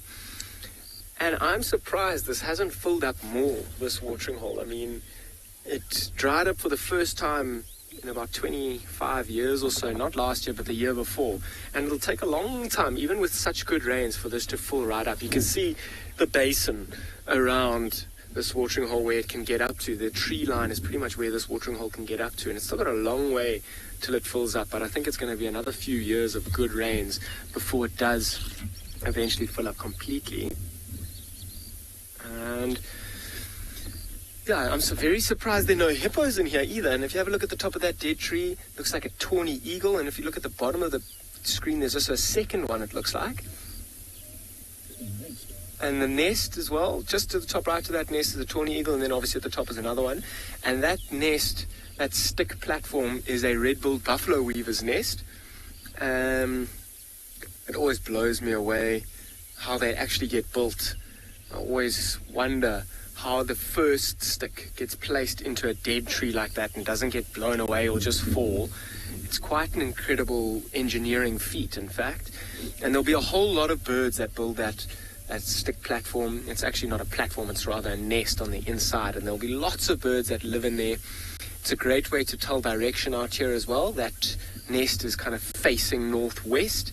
If you ever get disorientated, you can look up into a dead tree and find a red-billed buffalo weaver's nest and kind of work out the direction from there. And the reason for that is in the wintertime, particularly when the sun is going down and it's a bit cooler, that will catch the last warmth in the day.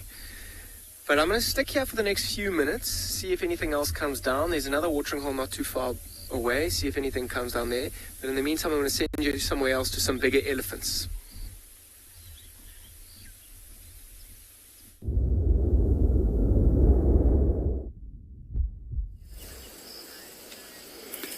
We do have some elephants. Very interestingly, these are the rock climbing elephants, subspecies of elephant only found here at Pride Lands. Rock climbing elephants use their rocky textured skin to camouflage perfectly amongst this vegetation. As you can see, there's a tiny little one just to the left of that, learning just how to act like a rock.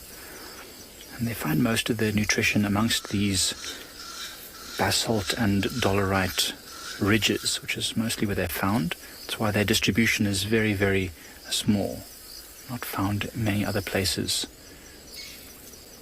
Of course, I'm kidding. These are regular African elephants, Loxodonta africana.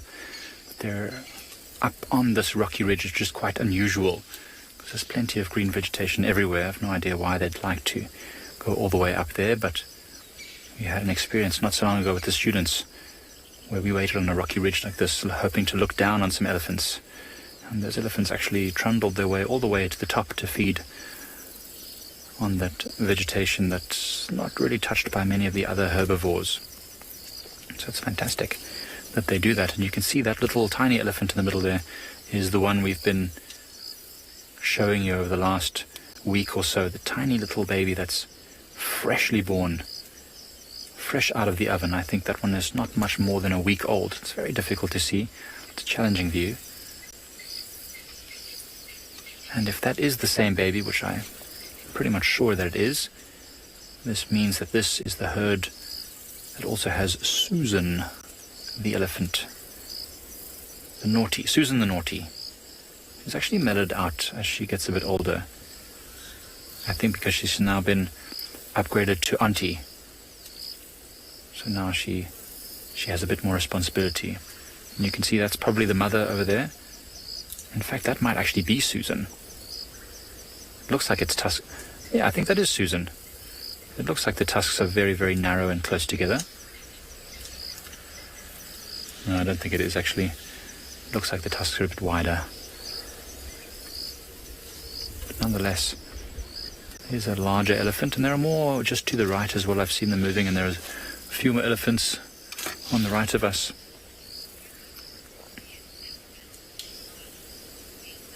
Lisa, it happens all the time. I mean, in fact, I did not see these elephants when we first drove past here. Gert stopped me and said, "Did you see the elephants?"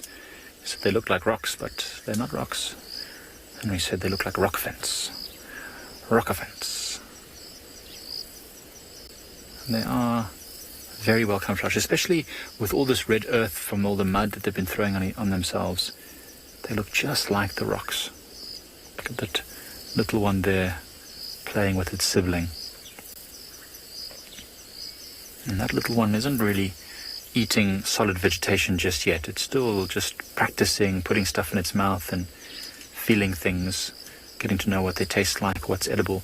Not the one with the little tiny tusks.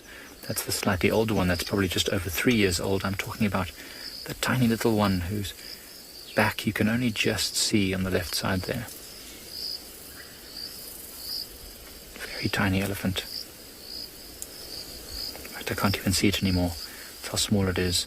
It's engulfed by all this leaves and vegetation. Oh, this elephant's going to push down that whole tree. Oh, no. Just a piece of it. She was trying to reach up and got annoyed about something and tried to push the whole tree down. Now, that tree that it's feeding on is probably a velvet-leafed corkwood, which is not considered a very sought-after browse tree by many animals. But this elephant seems to be enjoying it. It's reaching up as high as it can. I know we can't really see clearly now because there's one dead branch right in the middle of the view.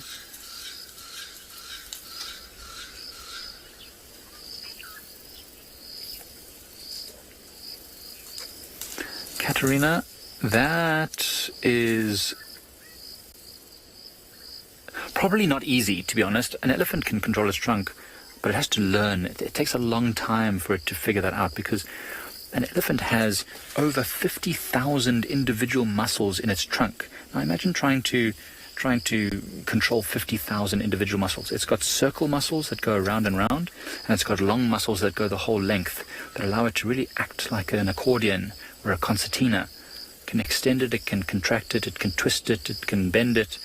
It can actually move in every single direction you can imagine. Now, the human body doesn't have anywhere near as many muscles as that.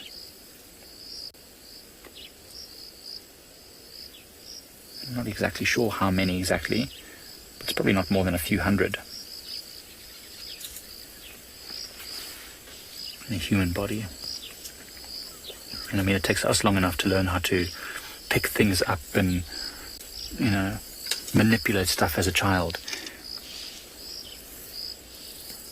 Imagine what it must be like for an elephant. That's why sometimes you see in elephant babies, they just start going crazy, just spinning the trunk around and running back and forth and whipping it around, because it's just very exciting, isn't it? But once they do learn how to control it, it's literally the best multi-tool.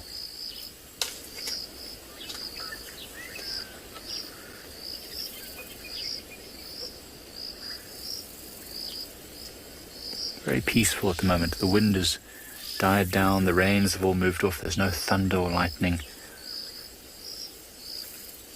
It's just very calm in the bush.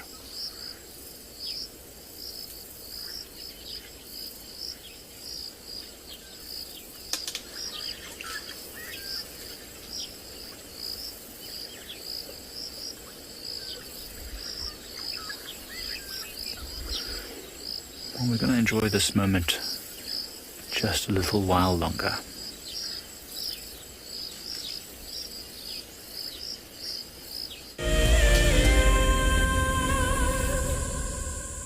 If you love to watch Wild Earth, then we are inviting you to join our Explorers program.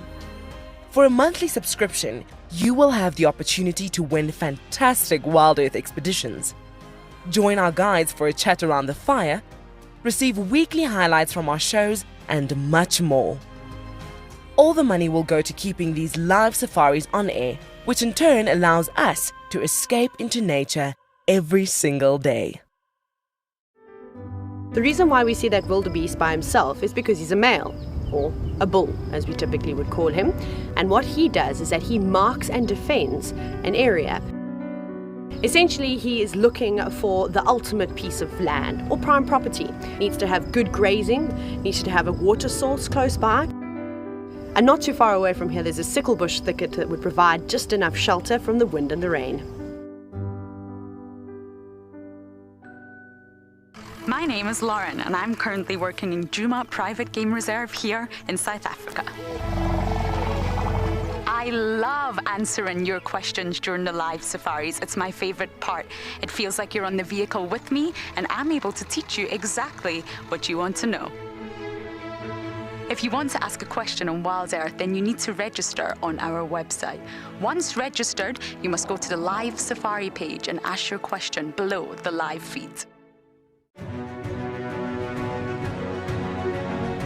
Hello, boy.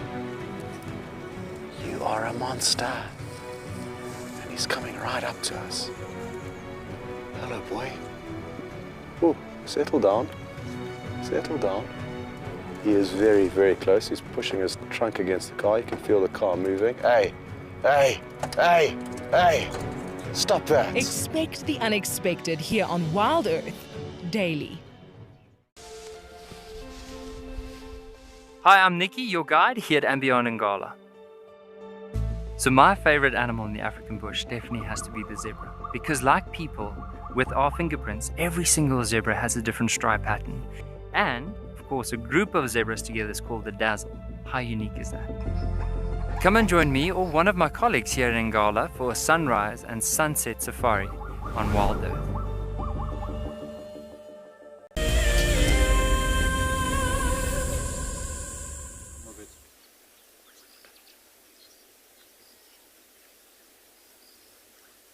Welcome back, everybody. Well, I said to you before, I was going to show you a little bit about that devil's thorn, the large leaf, and I threw most of the plant away, but I kept the leaves. And the only container I could find is one of our little cleaning equipment containers on the back. So here's the leaves, and I told you that they're quite mucilaginous. The mucilaginous is very slimy. Okay, so you're just going to take a little bit of water. Actually, I'm going to take some water from the road and save my drinking water. So much water around. Excuse me while I just dip. There we go. Some flood waters. And then you just dip the leaves in there. There's stories of, in the Anglo-Boer War, in the Second Anglo-Boer War, 1890 to 1904. Anglo-Boer War, the British put many of the Boer women in concentration camps and the children. And there's huge talk that the only kind of soap that those ladies actually had, because dysentery became a very, very, very big problem. The only soap they're actually able to use was this off of the land. So you'll see now that I've been mixing the leaves up. Very mucilaginous, like sunlight liquid. Look at that. You just, oh. Look at that. Isn't that wonderful? So, as I said before, that's what mucilaginous is. It's very sort of mucusy. Very mucusy. So, you could probably add some really nice flavors to this. I reckon wild basil, maybe the ossamum, give it a nice sort of flavor to it. And maybe get some antibacterial leaves in here as well. So, this could be used as a soap. It gets very, very sticky, as you can see. And I'm just going to throw that away now. I don't need it anymore. And so that was actually applied for lubrication as a very nice lubrication. Good for your hands for soap. Lubrication was also used in childbirth. So very, very useful plant. And as we saw, you didn't see it before, but we had the impalas actually physically eating it. But we've got a bit of a sort of one of those afternoons today. So we thought, why don't we just stop and do a couple of little plant segments for you. And here is a very pretty little plant over here. Let me just position the ear for you there nicely. This is the Abutilon, also known as the elephant ear.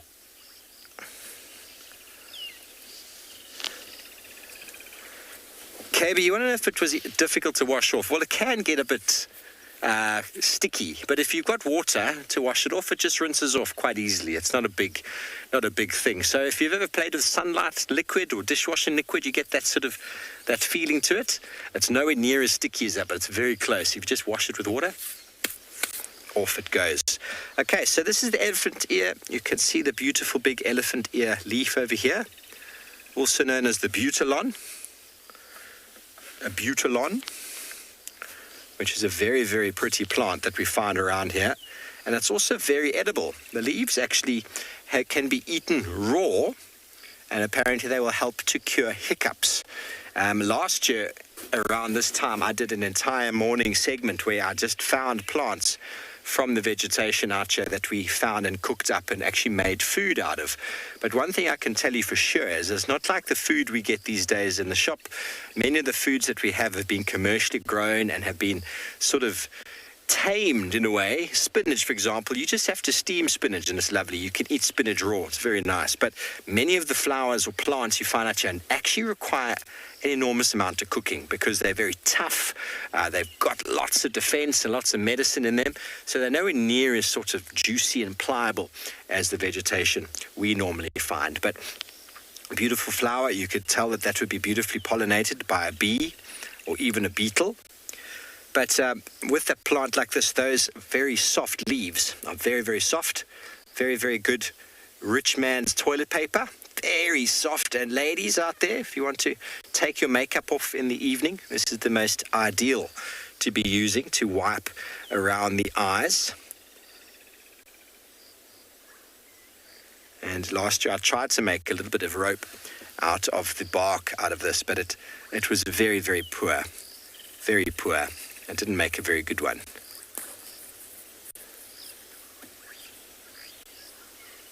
Bash, have a look at this.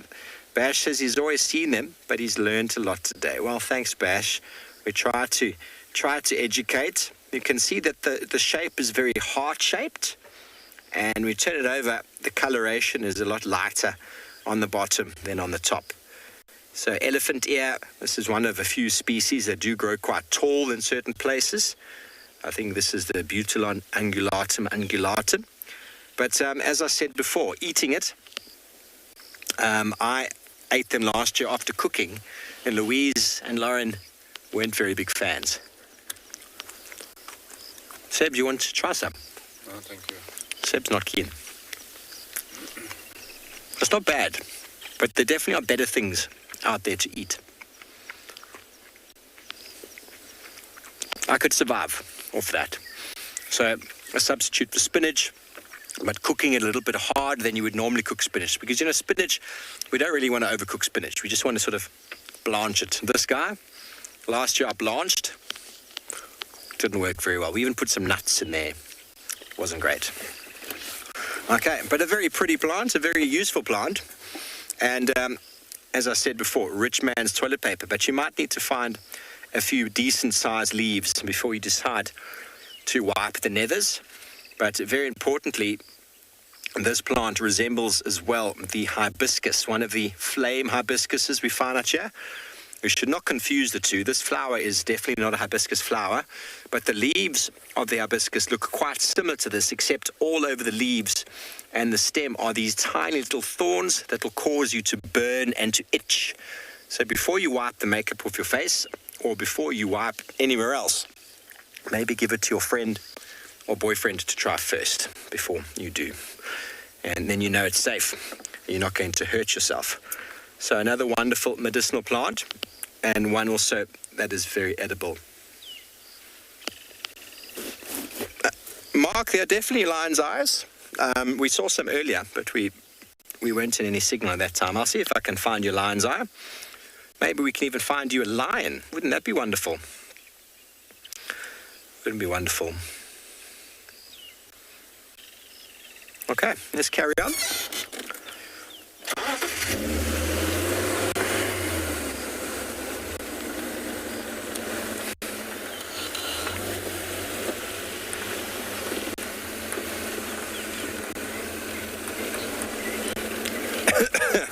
It gets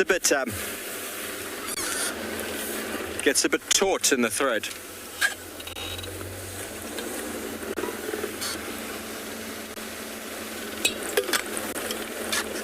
Katerina, I think a lot of animals have learned what to eat and what not to eat. They avoid certain things. Some animals actually eat poisonous plants. They're adapted to. Elephants learn, so their parents teach them what to eat, so they won't eat something they haven't been shown. It's the same as people, really, you try and teach someone to eat something if they have never been shown it before. There's always a bit of resistance. But animals know, and those that don't know, they die, and they don't pass on that inquisitive nature or inquisitive gene. For example, porcupines can eat quite poisonous plants. So can mole rats. Black rhino can feed on euphorbias. And they've just developed a certain immunity to it. You'll see a giraffe feeding on tambuti leaves certain times a year. It obviously does something for the stomach. We know that that's poisonous. That could kill us. But animals are wary to it, or are aware of what's going on. And they know what to eat and what not to eat. As I said earlier, they know how to self-medicate. So probably if they wanted to put themselves out of the misery, they'd probably know how to do so as well.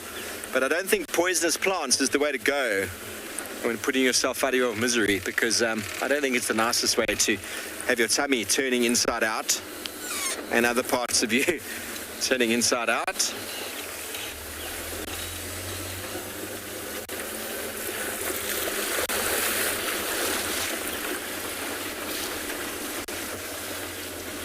Dodo, we do. I haven't seen many.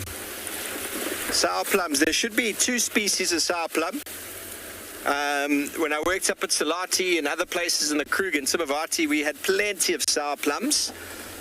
And I think I've only seen 1 here. I don't know why. They should be here.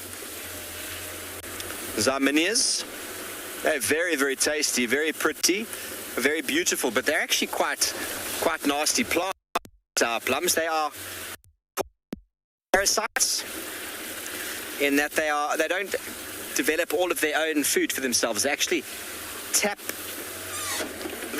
into the roots of another plant, and they steal nutrients, and it's water. Isn't that cheeky? With a specialized root called a histone.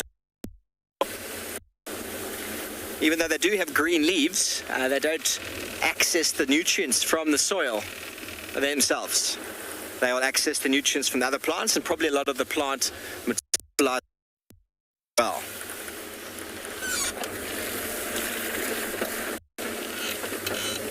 Okay, well, it sounds like we're going to be sending you just up the road to Lauren and see what she's found on the dam cap.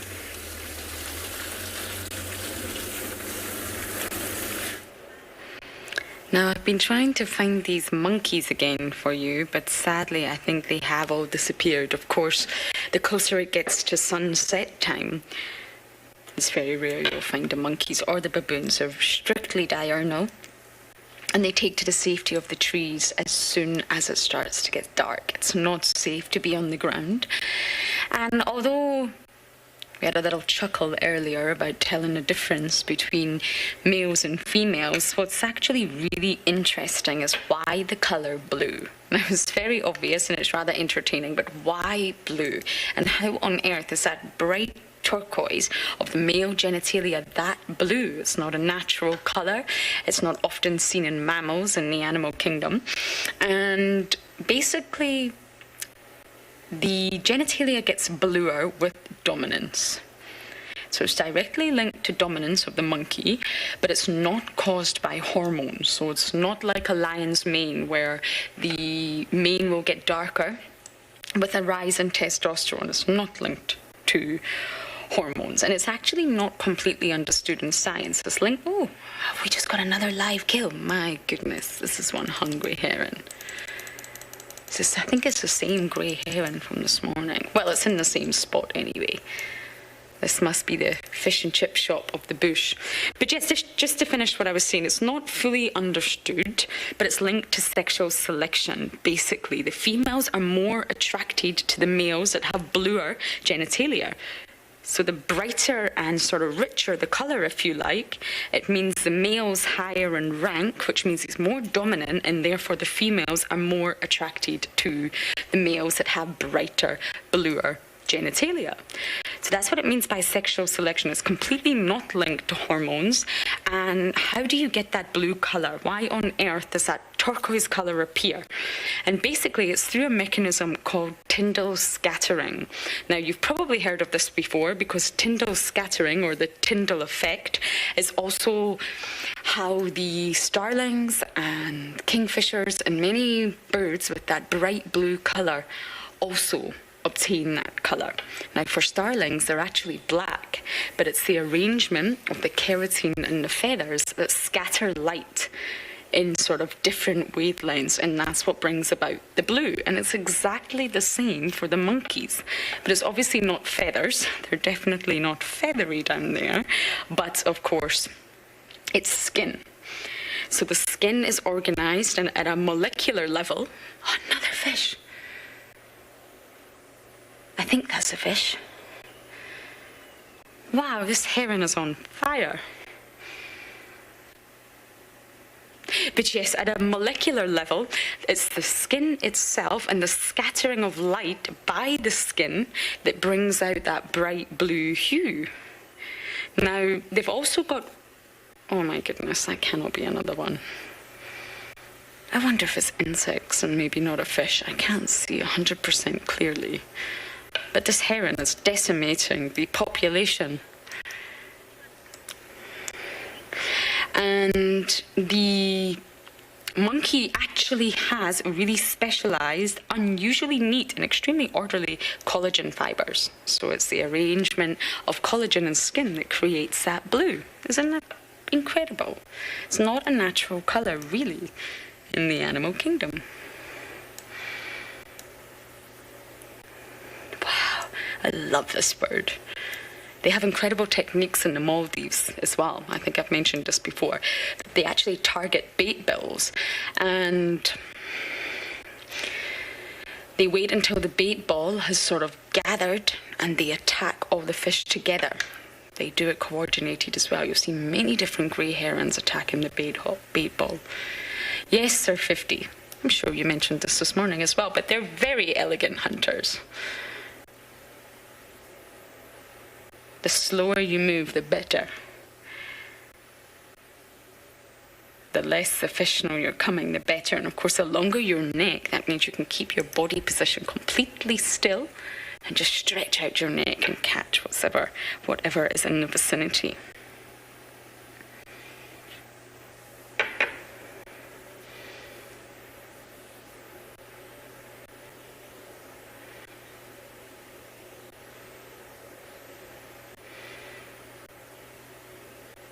You see how slowly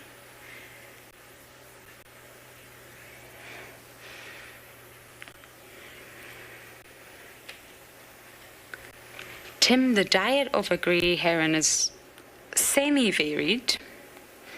You will always find them around water bodies. They are water birds at the end of the day. And depending on the season, really, will be sort of depending on what they eat. But generally speaking, it's mostly fish. It will be fish of different sizes, but it's mostly fish, and they do tend to swallow them whole, as you can see. And therefore, they've got quite a slim esophagus. They've not got the widest of necks. So the sort of fish that we are seeing it catch right now, I wish I knew. Just like that. I wish I knew the species. Sadly, I can't see. But that's probably the largest fish you will see a grey heron take down. Otherwise, it could end up choking. If the fish is too large, it will block the esophagus. And they really enjoy tilapia. They enjoy mullet. But they also will eat mollusks and worms and insects. Now, I did read that you can find grey herons eating extremely small rodents, believe it or not, but I've never seen that. They are mainly aquatic birds, but it's very, very possible. If they're really hungry, they may go for a really small rodent, small mammal.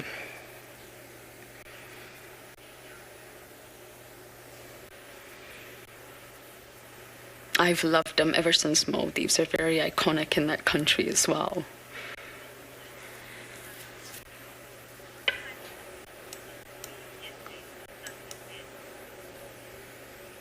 Oh no, we've lost focus here. Come on, Lauren. You can be better than this.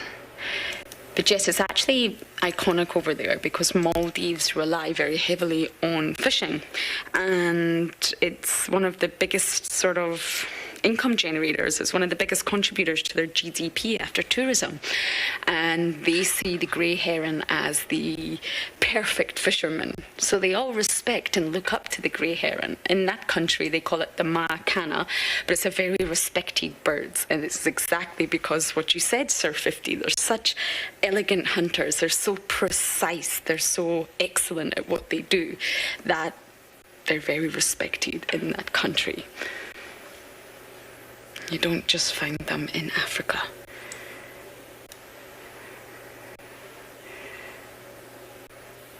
It's very well camouflaged here as well. If I just zoom out a little bit with my remarkable skills, you can see completely blends in here.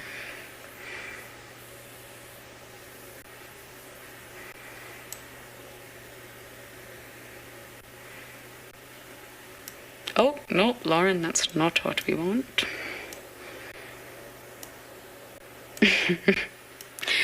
My skills are obviously not as good as I thought they were, and I've completely lost focus of our grey heron here. I'm very impressed with all the zoomies, I must say. I'm going to give acknowledgement to you here and now. The work you do is incredible. This DamCam is a fantastic tool. We're so lucky to have it. It's actually not so easy to operate. I've hit the wrong button quite a few times, so zoomies, well done, all of you.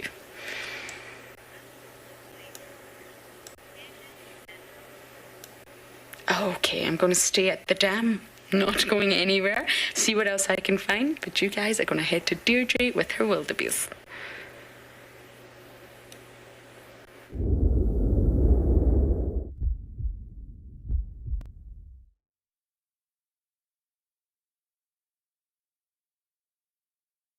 But this wildebeest has been doing some really strange things. He's found a nice red patch of soil, and he was upside down with 4 legs in the air, kicking up the sand and rubbing his face in the dirt. And he came out with red sand all over his face and his horns. Let's see if we can get... Oh, no, he's just doing... he's just doing... I'm going to try and turn around, but he's just doing... what wildebeest do, cavorting, so running around, looking like a crazy chap. They really do love it after the rains. You can still see some cloud on the horizon there in the east. Yeah, it pretty much went quite over quite quickly. Heavy downpour and then it was gone. So we are back out. Oh, here he comes. Across the road at speed. So he's just showing off his stuff. I don't see any ladies around, but maybe we can get him to do some more stuff in the road. Oh, we've got to stand down. Yeah, good afternoon to you too. He's just snorted at us. So, old one-horned wonder. You can see the nice red soil on the one horn that he does have. He's hoping to attract the ladies that way. So a nice adornment. He didn't get too much red on his face. That's all fallen off already. But we'll... Oh, no, don't... Maybe he's going to run again. With the wind as well, sometimes their sense of smell is messed around. So hence the reason for his funny reaction earlier. I don't think he's going to pop out unless we go forward. Let's just go forward and see if we can get him. But then Morgan can show you some of the clouds to the west, and you can see where the storm actually went to. It's actually still raining in the west with some lightning as well still on that western side, but you just see the sheets and sheets and that wall of rain. But the wind did push it over the reserve pretty quickly. So that'll be raining out in the dunes area. Still pretty windy.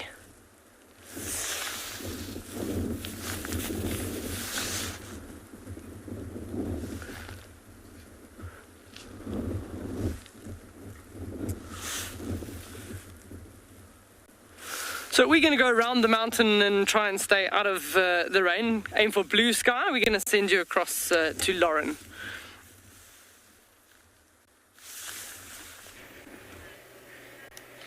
Luckily I'm inside, so I'm not getting rained on, but I'm also struggling to find animals around the dam cam. Not only is it so green, they're probably all hiding from the rain.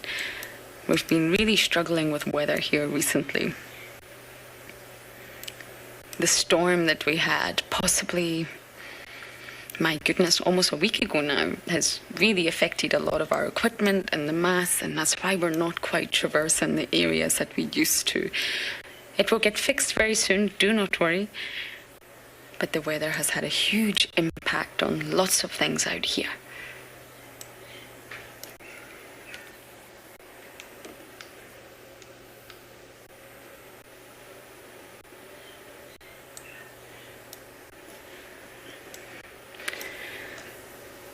And it's been a while since we've seen any sort of predator on the dam cam as well.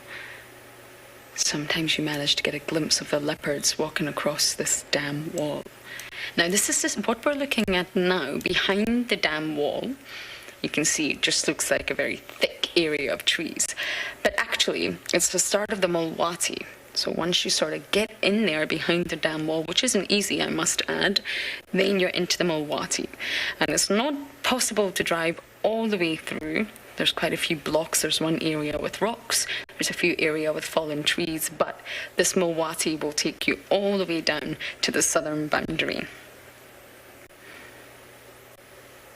But it's on the other side. Of course, on this side, we do have Gowrie Dam itself.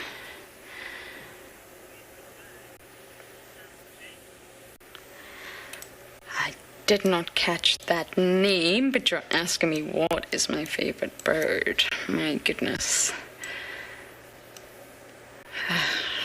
Favorites are difficult to choose. I'm not sure I can actually answer that. I absolutely love the raptors. I think raptors in general are incredible. And the history of raptors, the diversity of raptors, how they survive, how they thrive. Very, very fond of them. You can actually classify vultures as raptors sometimes, depending on where you're reading. Vultures can be classified as raptors, but they do mostly eat carrion and they're quite closely related to storks. But I also love vultures. Not many people do, but I really do appreciate a vulture sighting. And the word raptor itself actually comes from Latin, and it's a verb. Hopefully I'm saying it right, but it's rapier, and it means to grab and to seize or to carry away, and it refers to the way that they hunt because they use their talons. And it's obviously entered the English language from Latin, and it's been used many, many times over. especially over a long period of time. And that gives us the words such as rapid and rapt, rapacious, rapture, even raven, actually. Raven is adapted from that, and it even gives us a word in the English language which is not so pleasant as in rape. Every word has a history, and it comes from rapier in Latin, and that's why we call them raptors. And it basically refers to mostly your eagles and your hawks or your kites, your falcons, even owls. And that's what gives the big three. So you don't only get the big five out here, you get the big three when it comes to birds. And that's the Verreaux's eagle, the Marshall eagle, and the African crowned eagle. And that is the big three when it comes to birding for raptors out here. So talking of birds, I believe Pridelands has one for you.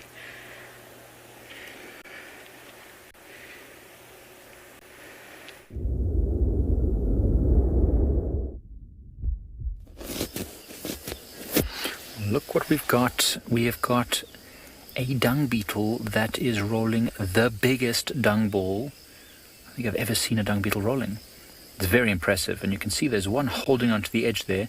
That is a female who wants to lay eggs on this, what's called a nuptial ball, and the male pushing it along, trying to find somewhere soft for it to bury this nuptial ball. Now, it might stop in a moment and actually climb on top there to do a bit of a 360-degree orientation. Dung beetles actually use the sun and the stars to find their position, to figure out exactly where they are. Oh, there's other interesting behavior happening. There seems like two Franklin. We'll get to them in a second. Two Franklin having a fight in the background. Well, this dung beetle is actually very confident of his direction. He doesn't need to check that. There he goes. There he goes. Watch this. Do a little 360-degree spin. Yeah. Okay. Very embarrassing. She's watching. Come on, stand up. Okay. Oh no, this one needs a little bit of choreographing. It's just such a very big dung ball. It's actually struggling to get its footing. There you go. It had to do a little second check there after falling over a number of times. So this dung beetle would belong to a group of dung beetles known as telecoprids. And they actually transport a dung ball like this away from the dung pile to bury it somewhere else. Very, very energetic. I mean, think of how much heavier that dung ball must be than the tiny dung beetle itself. In fact, there's a second dung beetle that's following them. This could get interesting. Just behind them is another dung beetle that is highly mobile, trying to catch up. Now, it's often that this one might belong to a group. Well, I think this one just wants to fight him for this one, but sometimes you get dung beetles called kleptocoprids, who are actually wanting to steal the dung balls of others. He's maybe just more interested in actually getting to this dung pile itself. As you can see, the dung beetles are now moving beyond where we can... Brittany, I agree. It looks like quite the... How can I say? It's almost like a roller coaster. It's just being spun round and round. Let me move the car back slightly to see if we can have another look without damaging this dung beetle. How are we looking? Are we good? Just move back slightly to give this dung beetle a bit of space and to see if we can film it a little bit more. Amazing how far this dung beetle might move in order to get to wherever it is it's trying to go. And it might have already found a specific patch of earth that it really wants to bury this dung ball in. It'll normally be somewhere close to vegetation, on the verge of a road where lots of moisture is always there, so it can be soft. And the female is just holding on, tucking its head under to try and make itself as aerodynamic as possible so it doesn't disrupt the male's rolling too much. Actually very impressive. And those small little things flying around there, those are little flies that are also interested in maybe feeding on some of the liquid that's highly nutritious and maybe even laying a few eggs of their own. It's a bit cheeky. You can see as it rolls, it's like a snowball, slowly gathering more and more of the granules. Oh, that other dung beetle did not want to get his own dung. He is following these other two. Absolutely ridiculous. Here he comes. Unreal. No, the female, the dung beetle, is not going to get hurt by this dung ball. It's got a very hard exoskeleton shell, so it won't get injured at all by this this dung ball. It won't be easy. It's once again getting a bit close to the car. I need to move the car out of the way so that we don't end up driving over it, but it seems to keep wanting to come this way. So no, they don't get hurt by the dung balls rolling. They've got a very hard exoskeleton, which is actually what defends them against other small predators like other insects. They can usually get away from it. Are we looking there yet? Are we? Oh, we've got space. We've got space. I just want to reverse again a little bit and let this dung beetle pass by. We're actually, at the moment, looking for a leopard whose tracks were seen coming into this area. So we can just move around this dung beetle without hurting it. And then drive with our wheels on either side of this pile of dung, because there might well be lots and lots of other insects living inside of that dung pile. But we're actually looking for a leopard at the moment. Its tracks were here on top of the rain, so I'm sure it's around here somewhere. It's very thick vegetation, lots of rocky areas. There's a bit of a dip to the left of us, and we've seen leopards here frequently. So it's the kind of place a leopard might hunt. And in fact, if it's the leopard we think it is, we saw some tracks earlier, it looked like there could be young leopards with it. So it might well be Pixie Pan female, and she might well have her cubs with her. And they were first seen for the very first time right ahead of us on this rocky outcrop, directly in front of us. So she might be very comfortable in this area, and especially with all the rain, it might be where she wants to spend the night, because amongst these rocks, they'll at least be drier and safer than down in a drainage line where there's water currently flowing. But so far, no luck. Just have to cross our fingers and hope that, to see tracks on this kind of gravelly terrain is almost impossible. So what I might do is just drive up ahead here and just stop again for a moment and just listen. Perhaps there was impalas earlier alarming.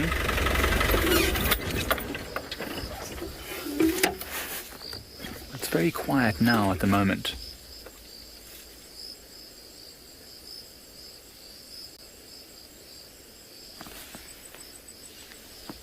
But from here we have a nice view down into the area of Marula Lane, where we had some tracks. So we're almost certain that this leopard is somewhere between where we are now and that lower area you can see ahead of us.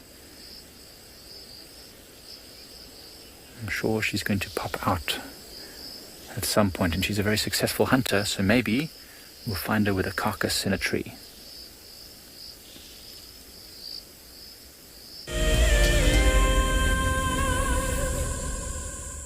Imagine having your own secluded African bush home where you and your friends can enjoy the ultimate safari experience.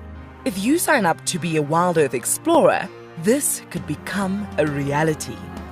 Tumbeta House is located in the heart of Djuma Private Game Reserve, the home of Wild Earth. You could win a chance to stay at this intimate wilderness retreat, offering you the rare and highly sought-after privilege of your own home in the bush. The prize includes 3 nights for 6 people and includes daily game drives, a chance to see the Wild Earth Camp, and have dinner with one of our guides. Sign up to be a Wild Earth Explorer before the end of February 2021, and you could be heading to Djuma, the place that we call home. Available dates are limited, so terms and conditions apply. Oh, my dear, I do find you most attractive when you're covered in bird lice.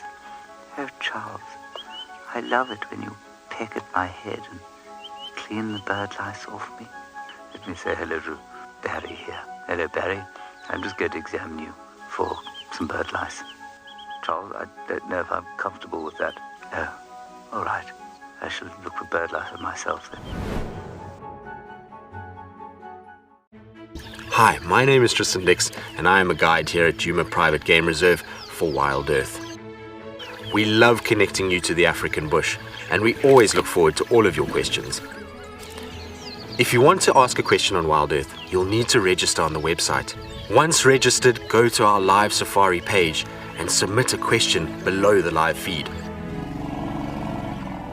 Catch up with me on Wild Earth. Guys, just watch what's happening. See, watch the elephants, watch the lions. See, the first ones to run are the cubs. Can you see them? They are right here. I'm not sure how scared you were, but I was quite nervous.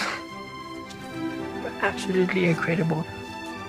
Expect the unexpected here on Wild Earth daily.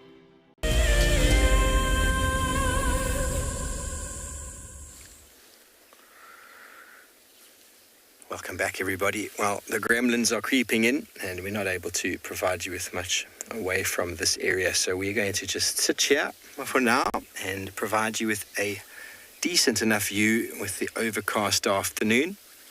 There's no sun to be seen setting, but somewhere in the west the sun is setting, so we're just going to hold off speaking for a few moments and allow you to just soak in a nice, wonderful afternoon.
two elephant bulls here making a bit of a roadblock, and they were having a bit of a fight.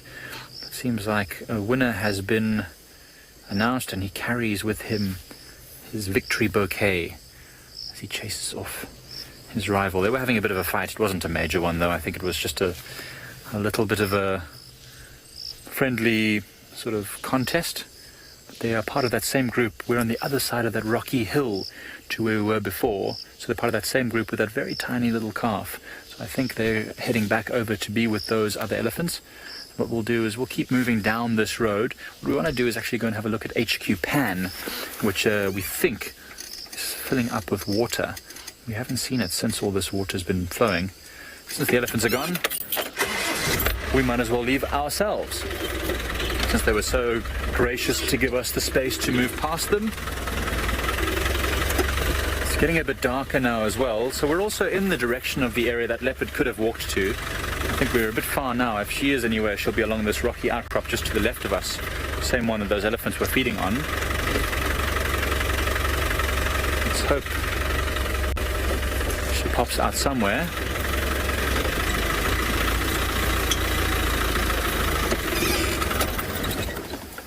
I'll stop here. I see a nest up in the tree.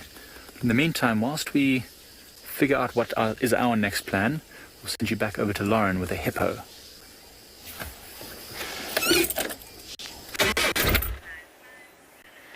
Just been sitting watching one of the adult hippos, I'm not sure if it's a male or female, out the water. But of course, he or she has disappeared. There's nothing quite like seeing a hippo out, here we go, out of the water. We're so used to seeing them in the water, we're so used to only partially seeing them. It's foraging. They are incredibly ginormous. They're very, very large animals, and of course this makes them, well, slightly inelegant, shall we say. They're the only ungulate that's truly amphibious. They require the water. They've got a two-part life cycle, water and land.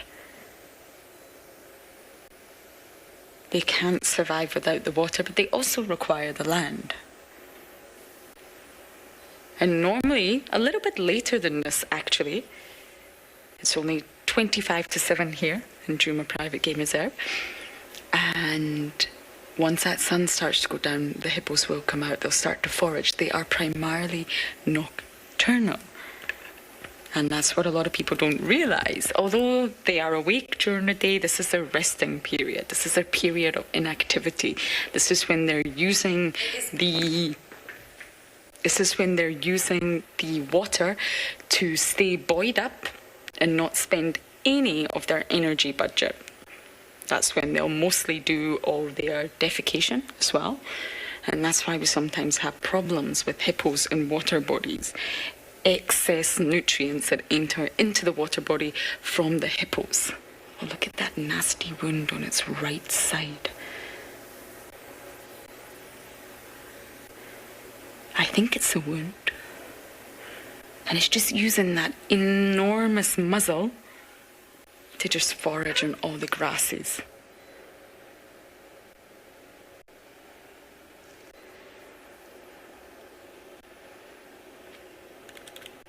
Now, the word amphibious is normally what we use to refer to frogs and, well, amphibians. But you can also say this about hippo.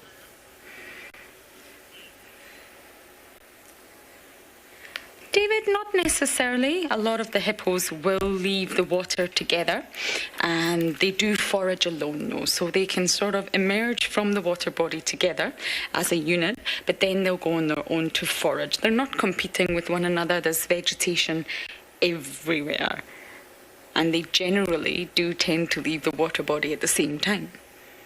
But then they'll just go on their own little journey to forage, and depending on the season, they will go up to about 15 k's away from water, because water is everywhere right now. They don't have to go back to the same water body every single night, but of course most of them do.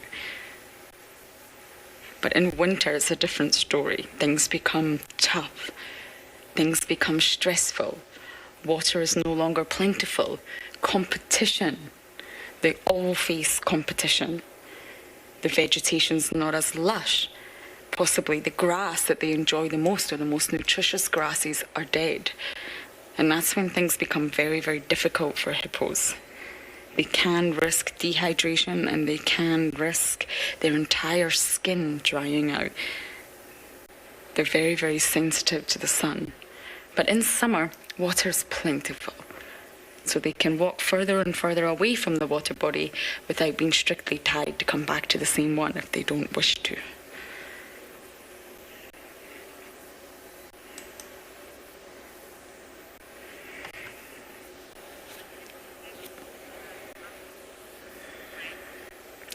Greg, I've never heard a hippo vocalise out of water. Water is a comfort zone.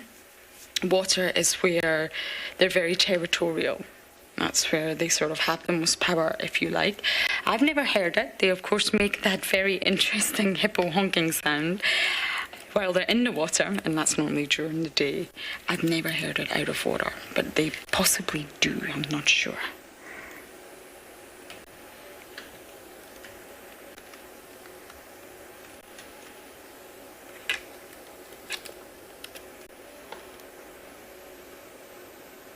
It's like a lawnmower. You can see he's just mowing down the grass as he moves.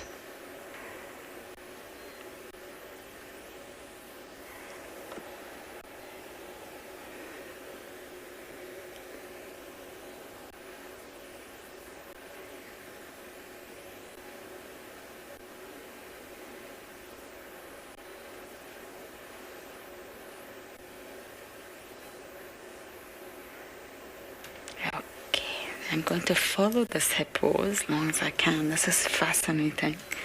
And for now, we're going to send you across to Tswalu.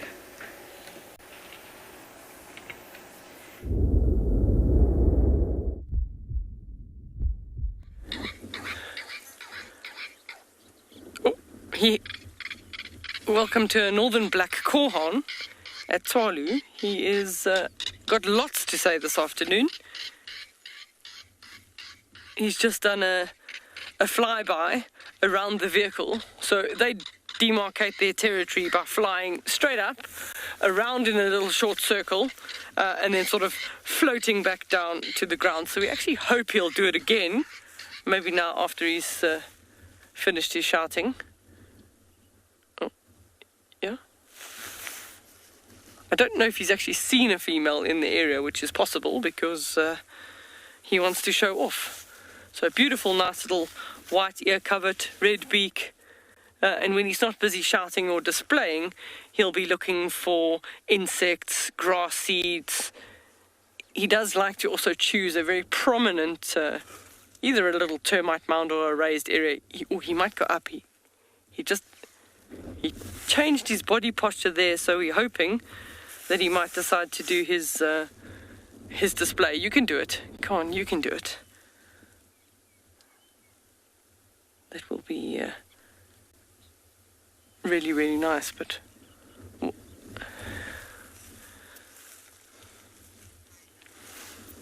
Tyler is asking how rare is this bird in Tswalu? Not too rare. We do see them quite regularly, and probably more so in this time of the year when they're calling so loudly. They're actually a lot easier to spot when he makes that amount of noise.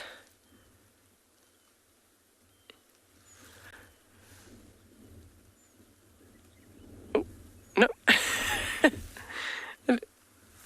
I don't know if that was an evasive maneuver for us, in that he decided to duck and move a short distance, and then maybe we don't see him anymore. But such beautiful coloration, and the detail in the feathers across the back area are really, really pretty. It's almost sort of brown and black spots. And the female completely different. So the female actually the same size as him, but completely sort of a mottled brown color. So no black, no white on the female at all. And that's how it's easy at this distance. And with that, the plumage, the coloration on the plumage, easy to tell the male from the female. I'm just going to go forward and then we'll see if he does go up. But while we go forward, I want Morgan to show you the mountains that we showed you earlier with all the rain. And now there's not much. I heard there's a question from Riley, if FC could repeat that.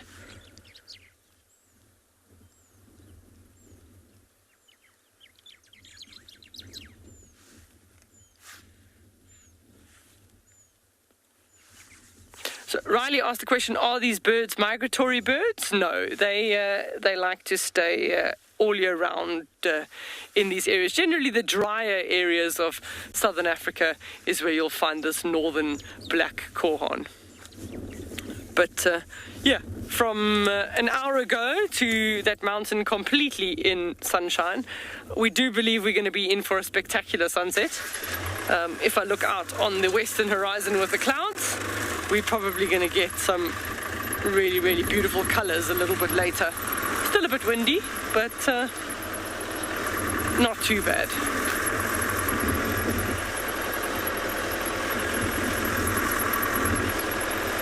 Oh, no, he's ducked off and he's gone, he's disappeared.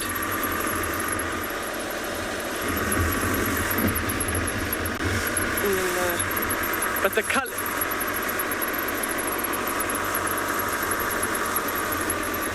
So Lily's asking the question, are they also known as suicide birds?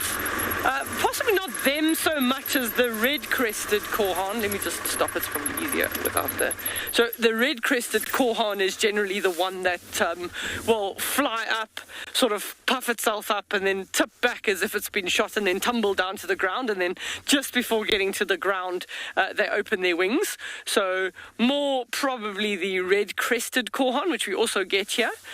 Very difficult to actually get that on live TV when they decide to do their display, but this northern black korhaan just generally tends to go straight up, do a circle, squawking, and then just sort of lightly float down to the ground with his wings out. So his is not as death-defying as the red-crested korhaan that literally just plummets to the ground and then opens his wings just before that. So we haven't seen them been doing it for a while now, so they've pretty much finished their breeding, the red-crested korhaan. But look at that light coming through, that nice, beautiful golden light. I mean, we've got, I think if we pan around Morgan to that side and just look at some of the cloud cover still there, and that beautiful light on that boskia. So in Afrikaans, they call that boskia witgat, which is like a white stem. And you can actually see how bright white the stems are on that shepherd's tree or boskia. But the sheer change in the clouds over the last 2-3 hours has been really, really amazing to see, and the colors are absolutely stunning.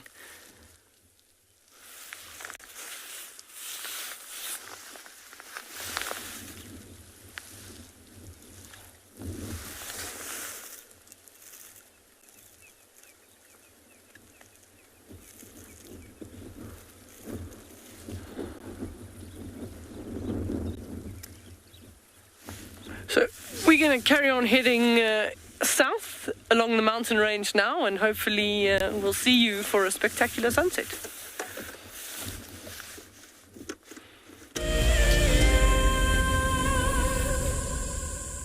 When on safari, there's nothing better than an evening spent under the stars chatting around a fire, with the sounds of the wild all around you. If you sign up to be a Wild Earth Explorer, you can build your own memories by joining our guides for regular fireside chats. Subscription payments can be made by PayPal, credit card, and now bank transfer. Wild Earth Explorers, it's in your nature. We stopped as the dusk was settling, and there was a zebra mare underneath the bush. She was lying down. We didn't really know what was happening, and then we saw it. Everybody, there's a zebra giving birth there. There's a zebra giving birth. This is a zebra giving birth. Look at that. Look at that. Oh, you clever mare. Well done. It's born, everyone. It's born and it's alive and it looks fine. This was, of course, an unusual sighting. Normally, herbivores like impala and wildebeest and zebra will give birth during the middle of the day. This is when their predators like lions and hyenas are fast asleep. But as this little foal took its first steps, the dying embers of the day had just gone over the western horizon, and it was just the time that the hyenas and lions were starting to get active and go out foraging. This is why we didn't light up the sighting, of course. It may have compromised the zebra's eyes and at the same time attracted those hyenas and lions to the activity.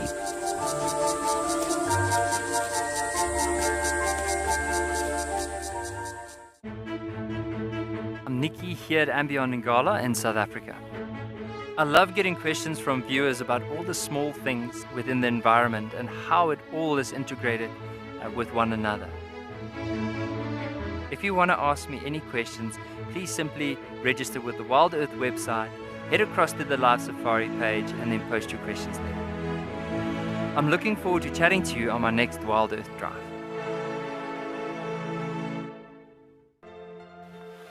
We have a baby pangolin. A baby pangolin.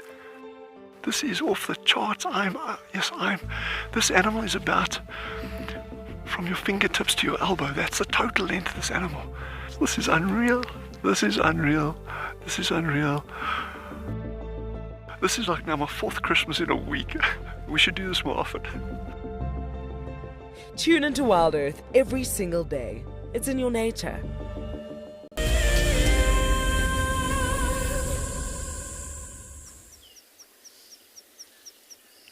Welcome back once again to our herd of impala. We were trying to film until this elephant came along, got in the way.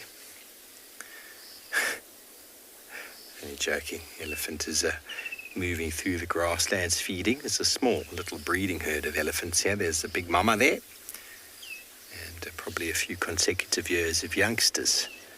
She looks like she might be a little bit pregnant as well, judging by the roundness of the belly, the size of the youngster there, and the fact that the youngster is staying very close to her front leg, trying to access milk because she's probably expressing or nearly about to.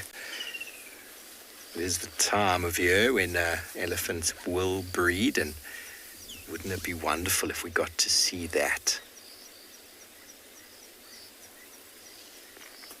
Out in an open area like this.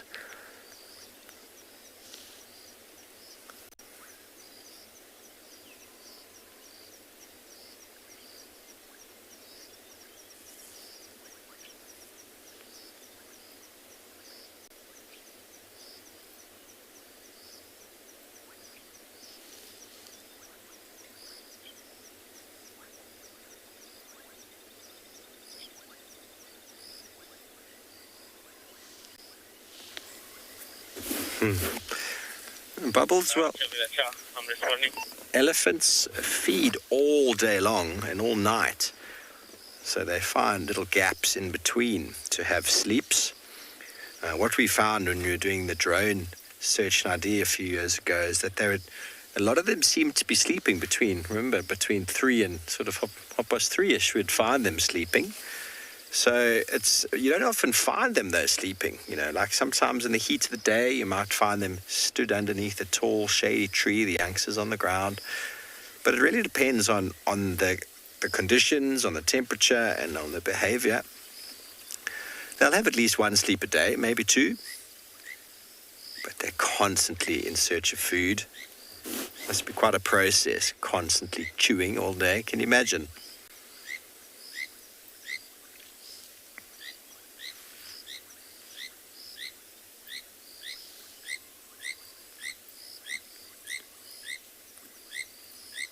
The guy on the right looks like he might want to chase those impala, Seb.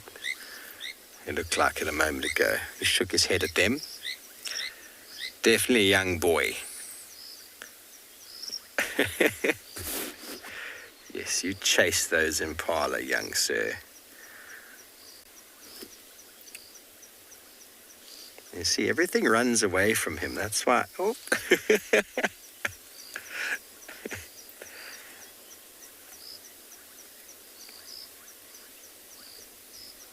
it becomes a game.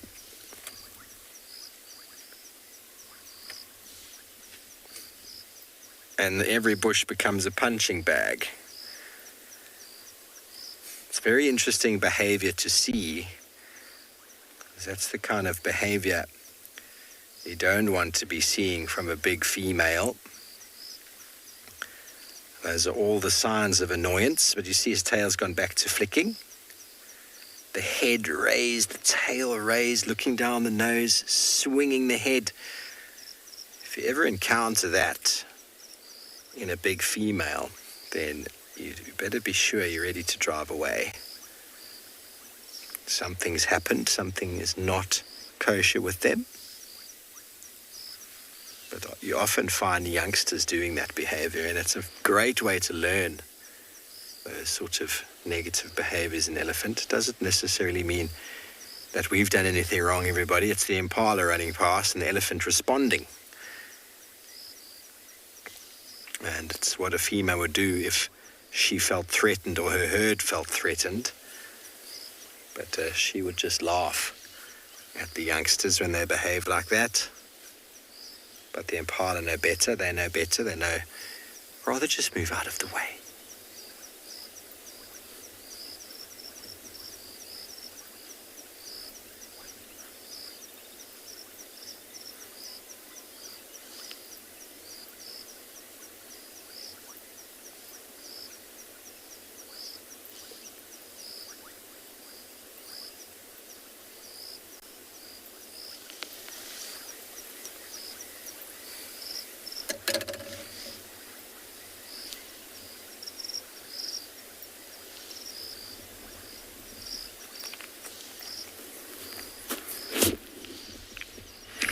Okay, well, we're going to move on from elephants and send you back over to Mike, and I think he's got a lion.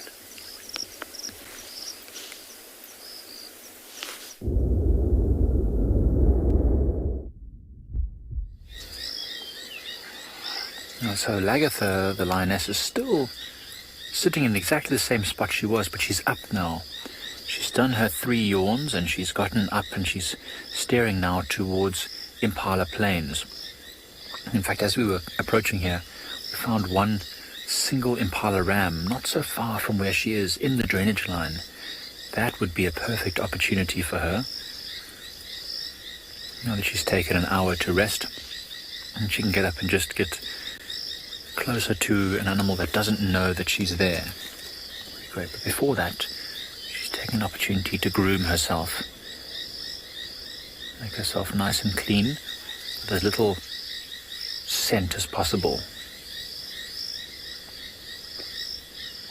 Good hygiene is important when your odor, the smell of your body, can set off the prey. It's very important to stay as clean as possible and as healthy as possible.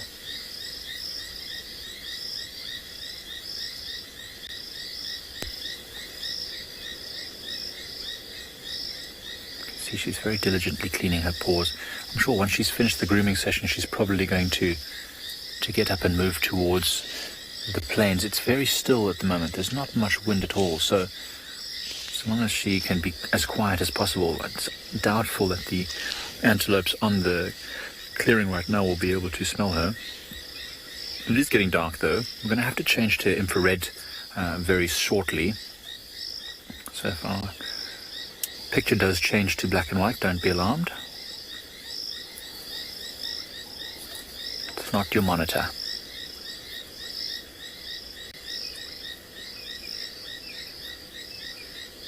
It helps give us a little bit more definition of what's actually happening there. And if she comes out into the open more or a bit closer to us, we'll actually switch on the infrared light. We can actually illuminate her without her knowing that there's any sort of light source on her.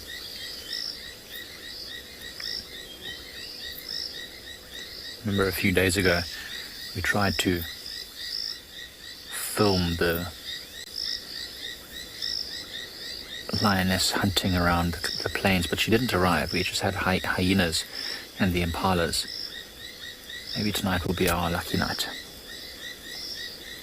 to see exactly what Lagatha does once night falls.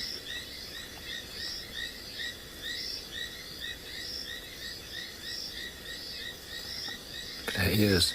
Her ears are focused back because she's got great eyesight. We were actually just saying now, taking a photo, the tiny little light on the camera, a small little light from the distance that we are is probably about 40 meters, was able to get a reflection from her eyes. The tapetum that we talked about yesterday, that reflective membrane is so sensitive that even at 40 meters, one tiny little LED light on a camera created a reflection. So right now, with my eyes as they are looking at this lioness, I can hardly see her. But with this infrared light and with her own eyes, she'll be able to see everything around her almost as clearly as if it was daytime.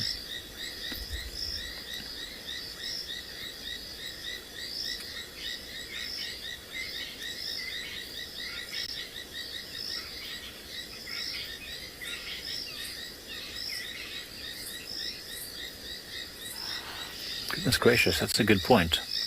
What does a lion smell like? How do I describe it? It smells like a lion. It's just this kind of very musky, especially if they're wet, it's very musky, heavy scent, but it's very difficult for me to describe. It also depends on what they've been doing recently. If they've been urinating or feeding on a carcass and they're covered in blood, they'll obviously smell like that carcass. But it's just this very musky, heavy scent. It's hard to describe unless you've smelled it yourself. Maybe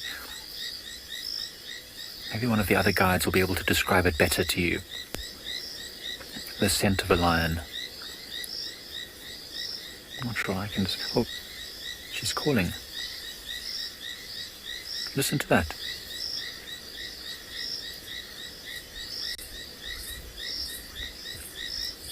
She's making these very low contact calls. I wonder who this lion is calling. I wonder if there's not other lions somewhere in the area that she's been hearing, and maybe she's trying to entice them to come over.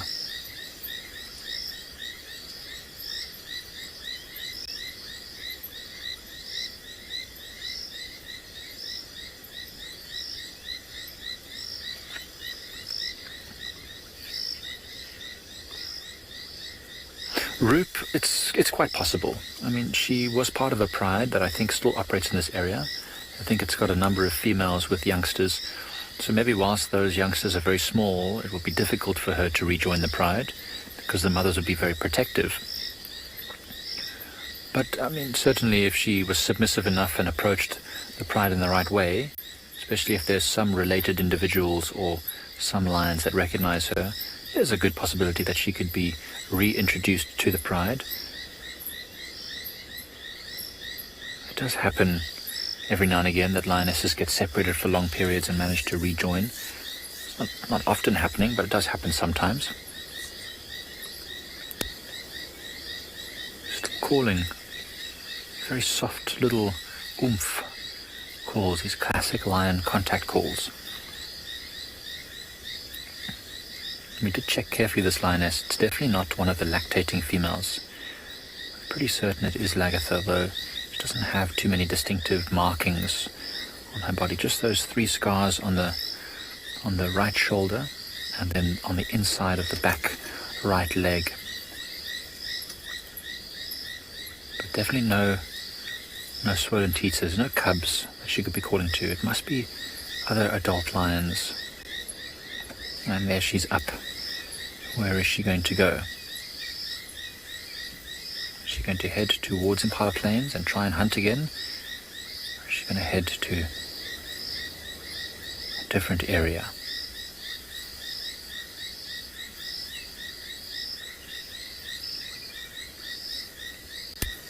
And I think this is all happening in complete darkness.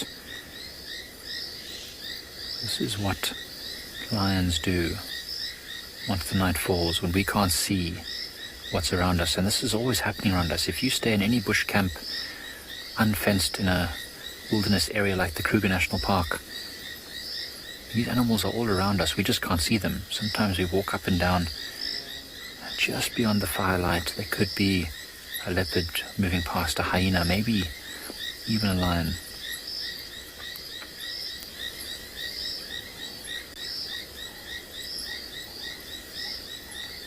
And I'm sure now that it's dark enough, she'll feel much more confident. If we could, we're not going to off-road because of how much rain has fallen, but if we could off-road, we could probably get very, very close to her. You see that we tried the infrared light there, her infrared spotlight, but unfortunately there's just too much vegetation between us and her. It doesn't illuminate her easily enough.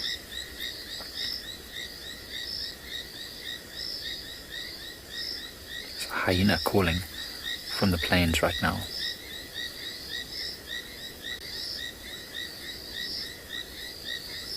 Very, very faint though. She does not like hyenas though. We've seen her trying to chase hyenas before. Miley, if a leopard happened to wander through here close to this lioness and did not see the lioness, she would try and kill it. The lioness would overpower that leopard. It's much more strong, but you know, there's plenty of trees here. I'm sure the leopard would be able to escape.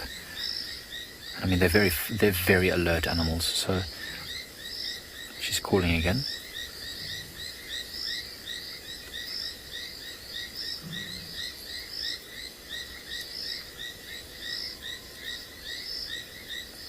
Very odd. Almost sounds like she wants to do a roar. She's just a bit too young though. But yes, if a leopard walked past here, she would try and kill the leopard. Not necessarily for the food, but just because it's a rival predator. It does happen occasionally. Every animal makes mistakes every now and again. A leopard could make a wrong step. Whilst we figure out how we can get a bit closer to this lioness and maybe get an infrared light to illuminate her, I'll send you over to Deirdre, who's got an ostrich.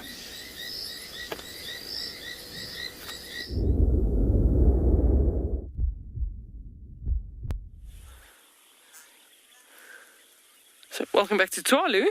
We've found it's a very long distance view of this ostrich lying down. So, yeah. That was a long distance spot of an oddly shaped neck in the middle of nowhere. So I think it's a male by how dark it looks, but it is in a shadow, but it's actually too far to even see at this stage. But often when we see ostriches lying down, we assume that there's a possibility that it could actually be sitting on a nest. With the weather that we've just had and the rainstorm, if ostriches get very, very wet, they get heavily saturated. Obviously, ostriches don't have to worry, they're definitely not flying. But other birds, if they get really, really wet, then they want to dry out before they start flying. It's not this ostrich's problem, but it may well be sitting on a nest. It's not really the season. So it is just interesting to see that this one's decided to take a little bit of a siesta, but it might have been as a result of the weather that went over. But they also, at the moment, there is so much food available. There's so many beetles and insects and green grass shoots for that ostrich to eat at this stage. And I don't see any others in the area. So they will, lying down like that, they are vulnerable to predators. Leopard, lion, as well as cheetah. I have seen them catch ostrich, especially even in the dark, because the ostrich doesn't necessarily have that eyesight for moving around at nighttime. It does make them vulnerable when they're lying down like that. And on incredibly hot days, I've only seen it a few times in some reserves when you're hitting temperatures sort of 40 degrees plus. I've actually seen ostriches go into the water and sit down in the water, saturate themselves, and they're generally just breathing, panting very heavily, just to cool down a little bit. He's looking around. He's just... they are really strange birds.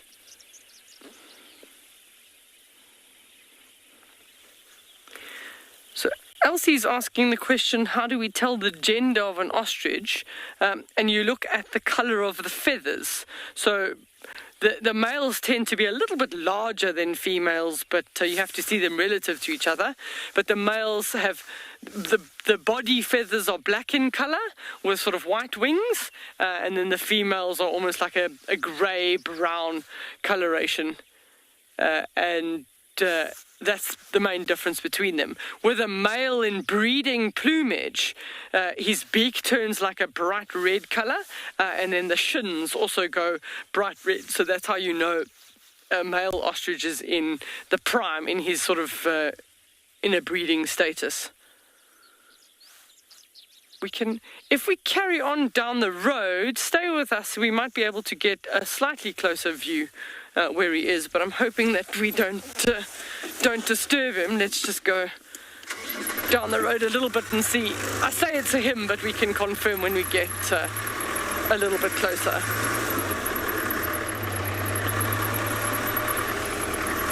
We've still got a few more minutes before the sun goes down, so it is getting closer. I'll just try and go beyond that. Oh, no, yes, it's a male. And they're clearly showing you the black coloration on the feathers, and it does have rusty red tail feathers. No, come out, there we go. Rusty red, but then you can see the white feathers on the wings. So clocking speeds, I mean, that's not really a fast ostrich at this stage, but at top speeds, easily, I've had one running parallel to the vehicle, keeping up with me at over 70 kilometers per hour. So they can be pretty fast when they need to be. But sometimes they also get a little bit of a speed wobble and then struggle to maintain going straight, and they have to put their wings out as a little bit of a balance. So the fact that he ran off so quickly means he's not sitting on a nest. Later's asking, have I ever seen an ostrich fly? No, and thank goodness they probably don't.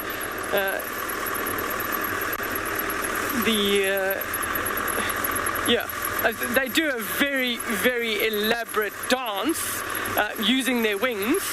But I'm going to show you. I've got a feather, and I'll show you why they can't fly. But I'm just going to try and get him up. I think he's coming out here somewhere, Morgan. Where'd he go? He was there. Maybe he's run away. But I've got a feather. I can show you the difference. Let me show you in my book. So here, let me get this one out.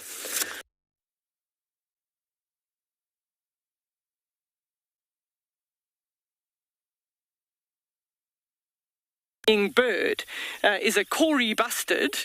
There is another species called royal bustard, which is the heaviest flying bird, but the Kori bustard, heaviest flying bird in southern Africa, and then the ostrich feather next to it. So this was those viewers that have been watching us for a while. We had an ostrich that got killed by a cheetah, and she graciously gave us one of her feathers, and so that was off a female ostrich. And then this is from a wing feather of a Kori bustard. But what I wanted to show you as to why they can't fly is look at how these feathers are all zipped together.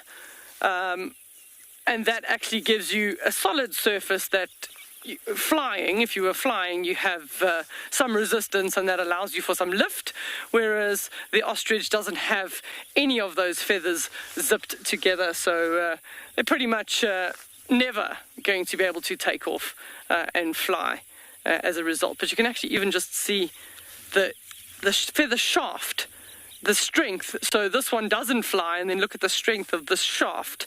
It's almost it is as thick as my finger, enabled to give that Kori bustard some lift. And then you can see here would sort of be the trailing edge of the wing. But if you sort of unzip it a little bit, then when they use their beak and they fetch oil from the preen gland, what they're doing with their feathers is they're taking that oil and then they're working the feathers, and just with their beak, they're pretty much just zipping them back together like that. So if I just do it, I mean, eventually the oils from my fingers will be very similar and just zip all those feathers back together. So that's why it's very important for birds to preen. I mean, a lot of birds are spending 10% to 20% of their day actually preening their feathers and cleaning their feathers, and that's because they have to maintain them in order to keep themselves warm and in order to be able to fly.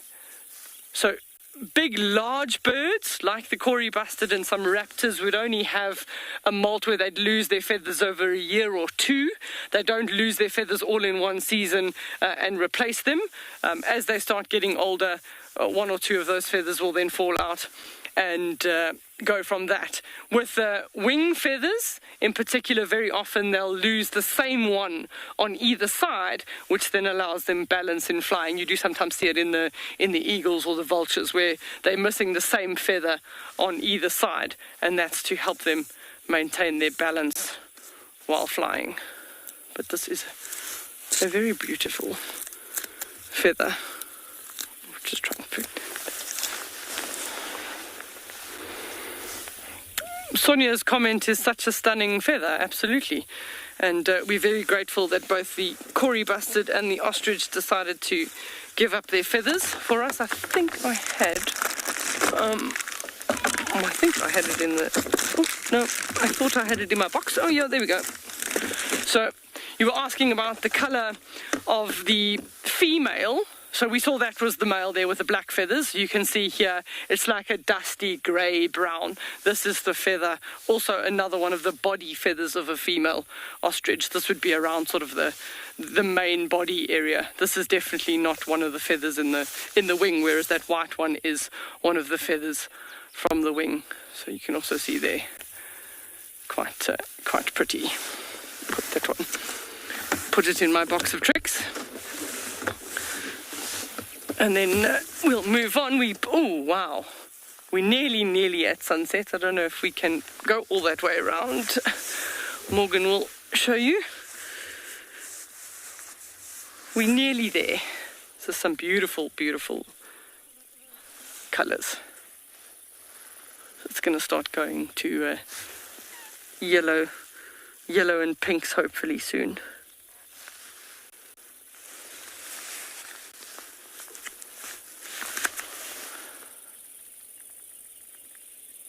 So everything's calming down. The only birds I can hear at the moment are wattled starlings. They're making a lot of noise going back to and from all their nest sites. We'll go forward a bit. The ostrich crossed the road just in front, so maybe we can get another view of him and see if he is a breeding male with his pink shins and pink beak. And then we'll definitely show you that sunset.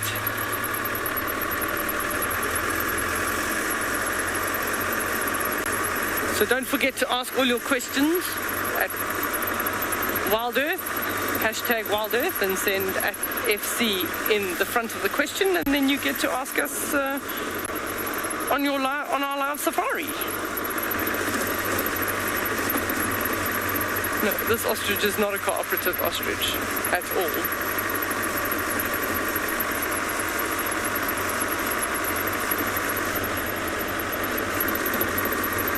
So Kylie is asking the question, does the sand affect the sunset colour? No, it's generally more the dust particles and that are in the air. If we've got a dust storm, then yes, it will definitely affect the colour of the sunset. Then it will turn it into a nice red colour. If we get that. I'm going to put that back there, Morgan, for you, because I think the ostrich does not want to be seen. He's decided to move off. So, yeah, if there's lots of dust in front, then we'll get a nice red coloration. But, yeah, because of the sand, I think we get some really, really spectacular colours. The golden hour at Tswalu tends to be the golden 2 hours, either in the morning or the late afternoon, because absolutely stunning. It's like a completely different scene from when we started the show to what it is now. And that's in 3 hours, how the weather has changed.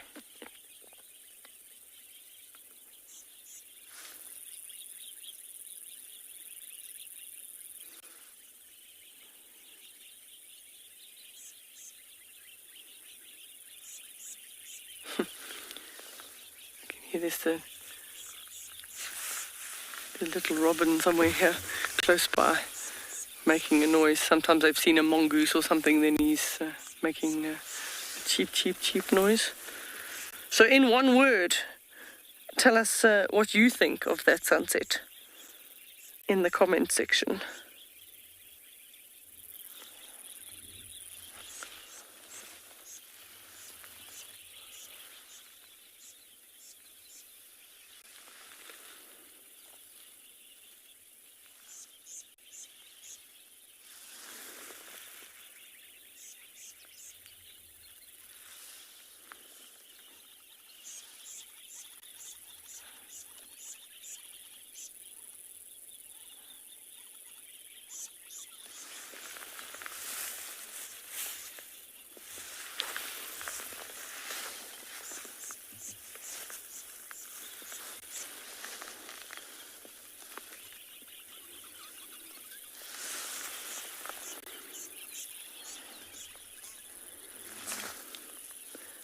Linda's one word is wow. Me, I'd say spectacular. And that's another day gone in the Kalahari.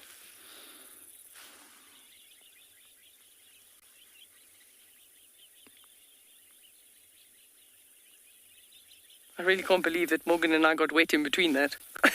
It's just the most bizarre thing. Oh, Ruth, that's a good one. Mesmerizing. I do like that.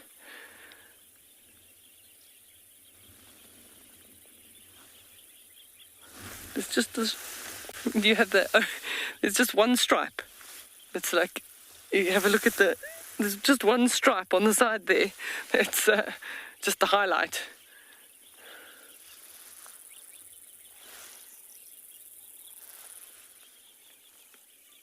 So at least the forecast at this stage is no rain for tomorrow. So it'll definitely make tomorrow morning a beautiful day.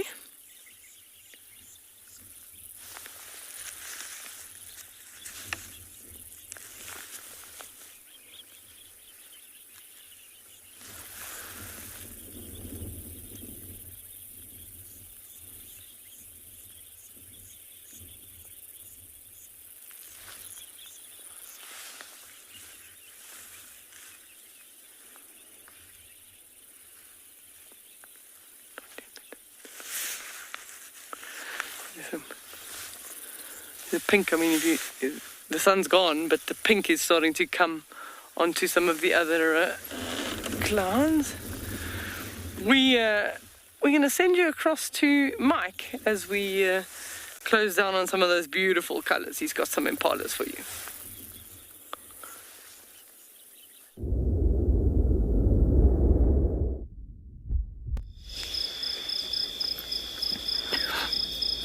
Sounds like it was a glorious sunset. No, our sunset happened a while ago. It's pitch dark now, and we've misplaced Lagatha. Put her down somewhere, and she moved off. I can't remember where we put it. She got up and she moved into the thickets, and we tried to reposition to get a better view, and then she was no longer where she was, so we couldn't find her again. So what we've done is we've come to Impala Plains, and we've come towards a herd of impala, because this is most likely what she's going to want to try and hunt this evening. And there's a zebra in the background there you can just see. So we're just going to sit here with them for a little while and see if they pick up any movement or sound of that lioness. That might give us a hint of where she is.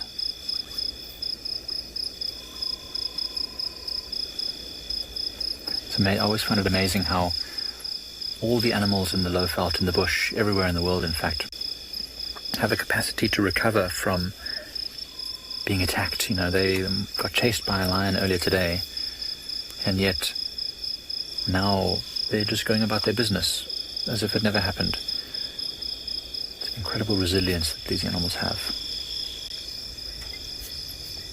I also wish it was possible for you all to see.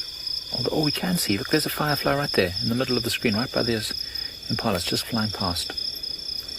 There are, in fact, hundreds of fireflies around us right now.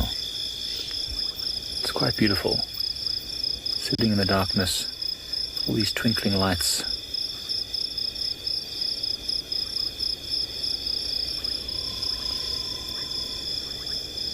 Once again, another incredibly dark night with all the cloud cover. So these impalas will have to be very, very careful where they move tonight.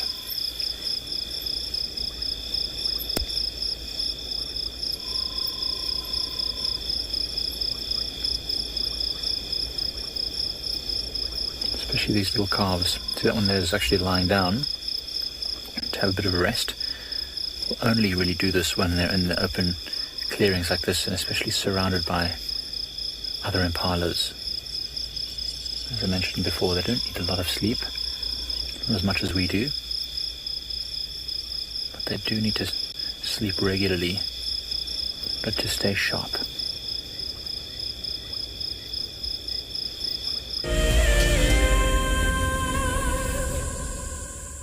It's no secret that nature can heal. Some of our Wild Earth viewers are finding solace in the outdoors close to their homes during lockdown. This is how I keep myself busy during lockdown. Beautiful little jumping spot. I love walking in the open spaces near my home. Provides a moment of peace in a crazy world. This is my fire escape with some of the birds I get to see. That's what it's like in New York City during lockdown. Being in nature helps me to cope with the challenges of life and helps me to be humble and grateful. It's magical watching everything turn into a winter wonderland as the snow softly falls. Been doing lots of walking, dog walking, outside at parks. This is my Ridgeback Drake. Our little slice of paradise is a provincial park called Hopewell Ross. Connecting with nature is critical to stay positive during these tough times. Wild Earth encourages you all to find time to escape to nature. Being a safari driver requires some serious multitasking ability. You've got to be able to talk, look at the road, steer, and occasionally get the vehicle into the right gear. Do not crash into any trees. Oh, that's a dozy. Just jump into the car and hope for the best, and you'll see where it takes you. No, I'm just kidding. I'm surprised they're moving as fast as that didn't go well. Who is the best driver? Well, me, of course, although some of the cam ops might disagree. My name is Ross, and I'm a field guide at and beyond Pinde Private Game Reserve. I love getting questions from guests on Wild Earth because I love sharing and learning information about nature with new people, and it also makes me feel like you're all joining me in real life. If you want to ask a question on Wild Earth, then you need to register on our website. Once registered, go to our live safari page and submit your question below our live feed. Guys, have a look at what we've got. This is better than my birthday. Look at that. This is the first time that I ever see cubs this small. This is so special. This has officially just become my best sighting of all times. Tune into Wild Earth every single day. It's in your nature.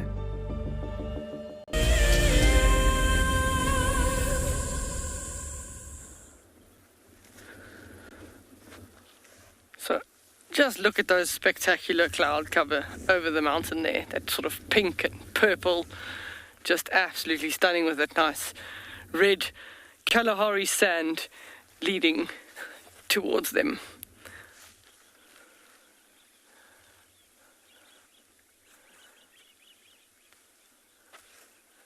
That sociable weavers have decided to go to bed in that beautiful nest on the horizon that side. Makes a nice silhouette with those amazing clouds.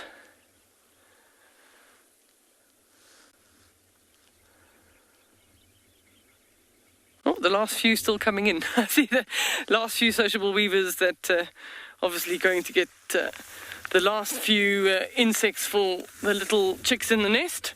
They're starting to come in now. They'll start roosting. They do tend to chitter and make quite a bit of noise if you drive past them in the late evenings, and they're all huddled up there in their little warm, cozy straw nest.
So what an eventful afternoon. Hopefully you'll all join us tomorrow morning at Central African time at 6 o'clock for our sunrise safari. And thank you from all the properties, Djuma, Phinda, Ngala, Tswalu and Pridelands for joining us this afternoon.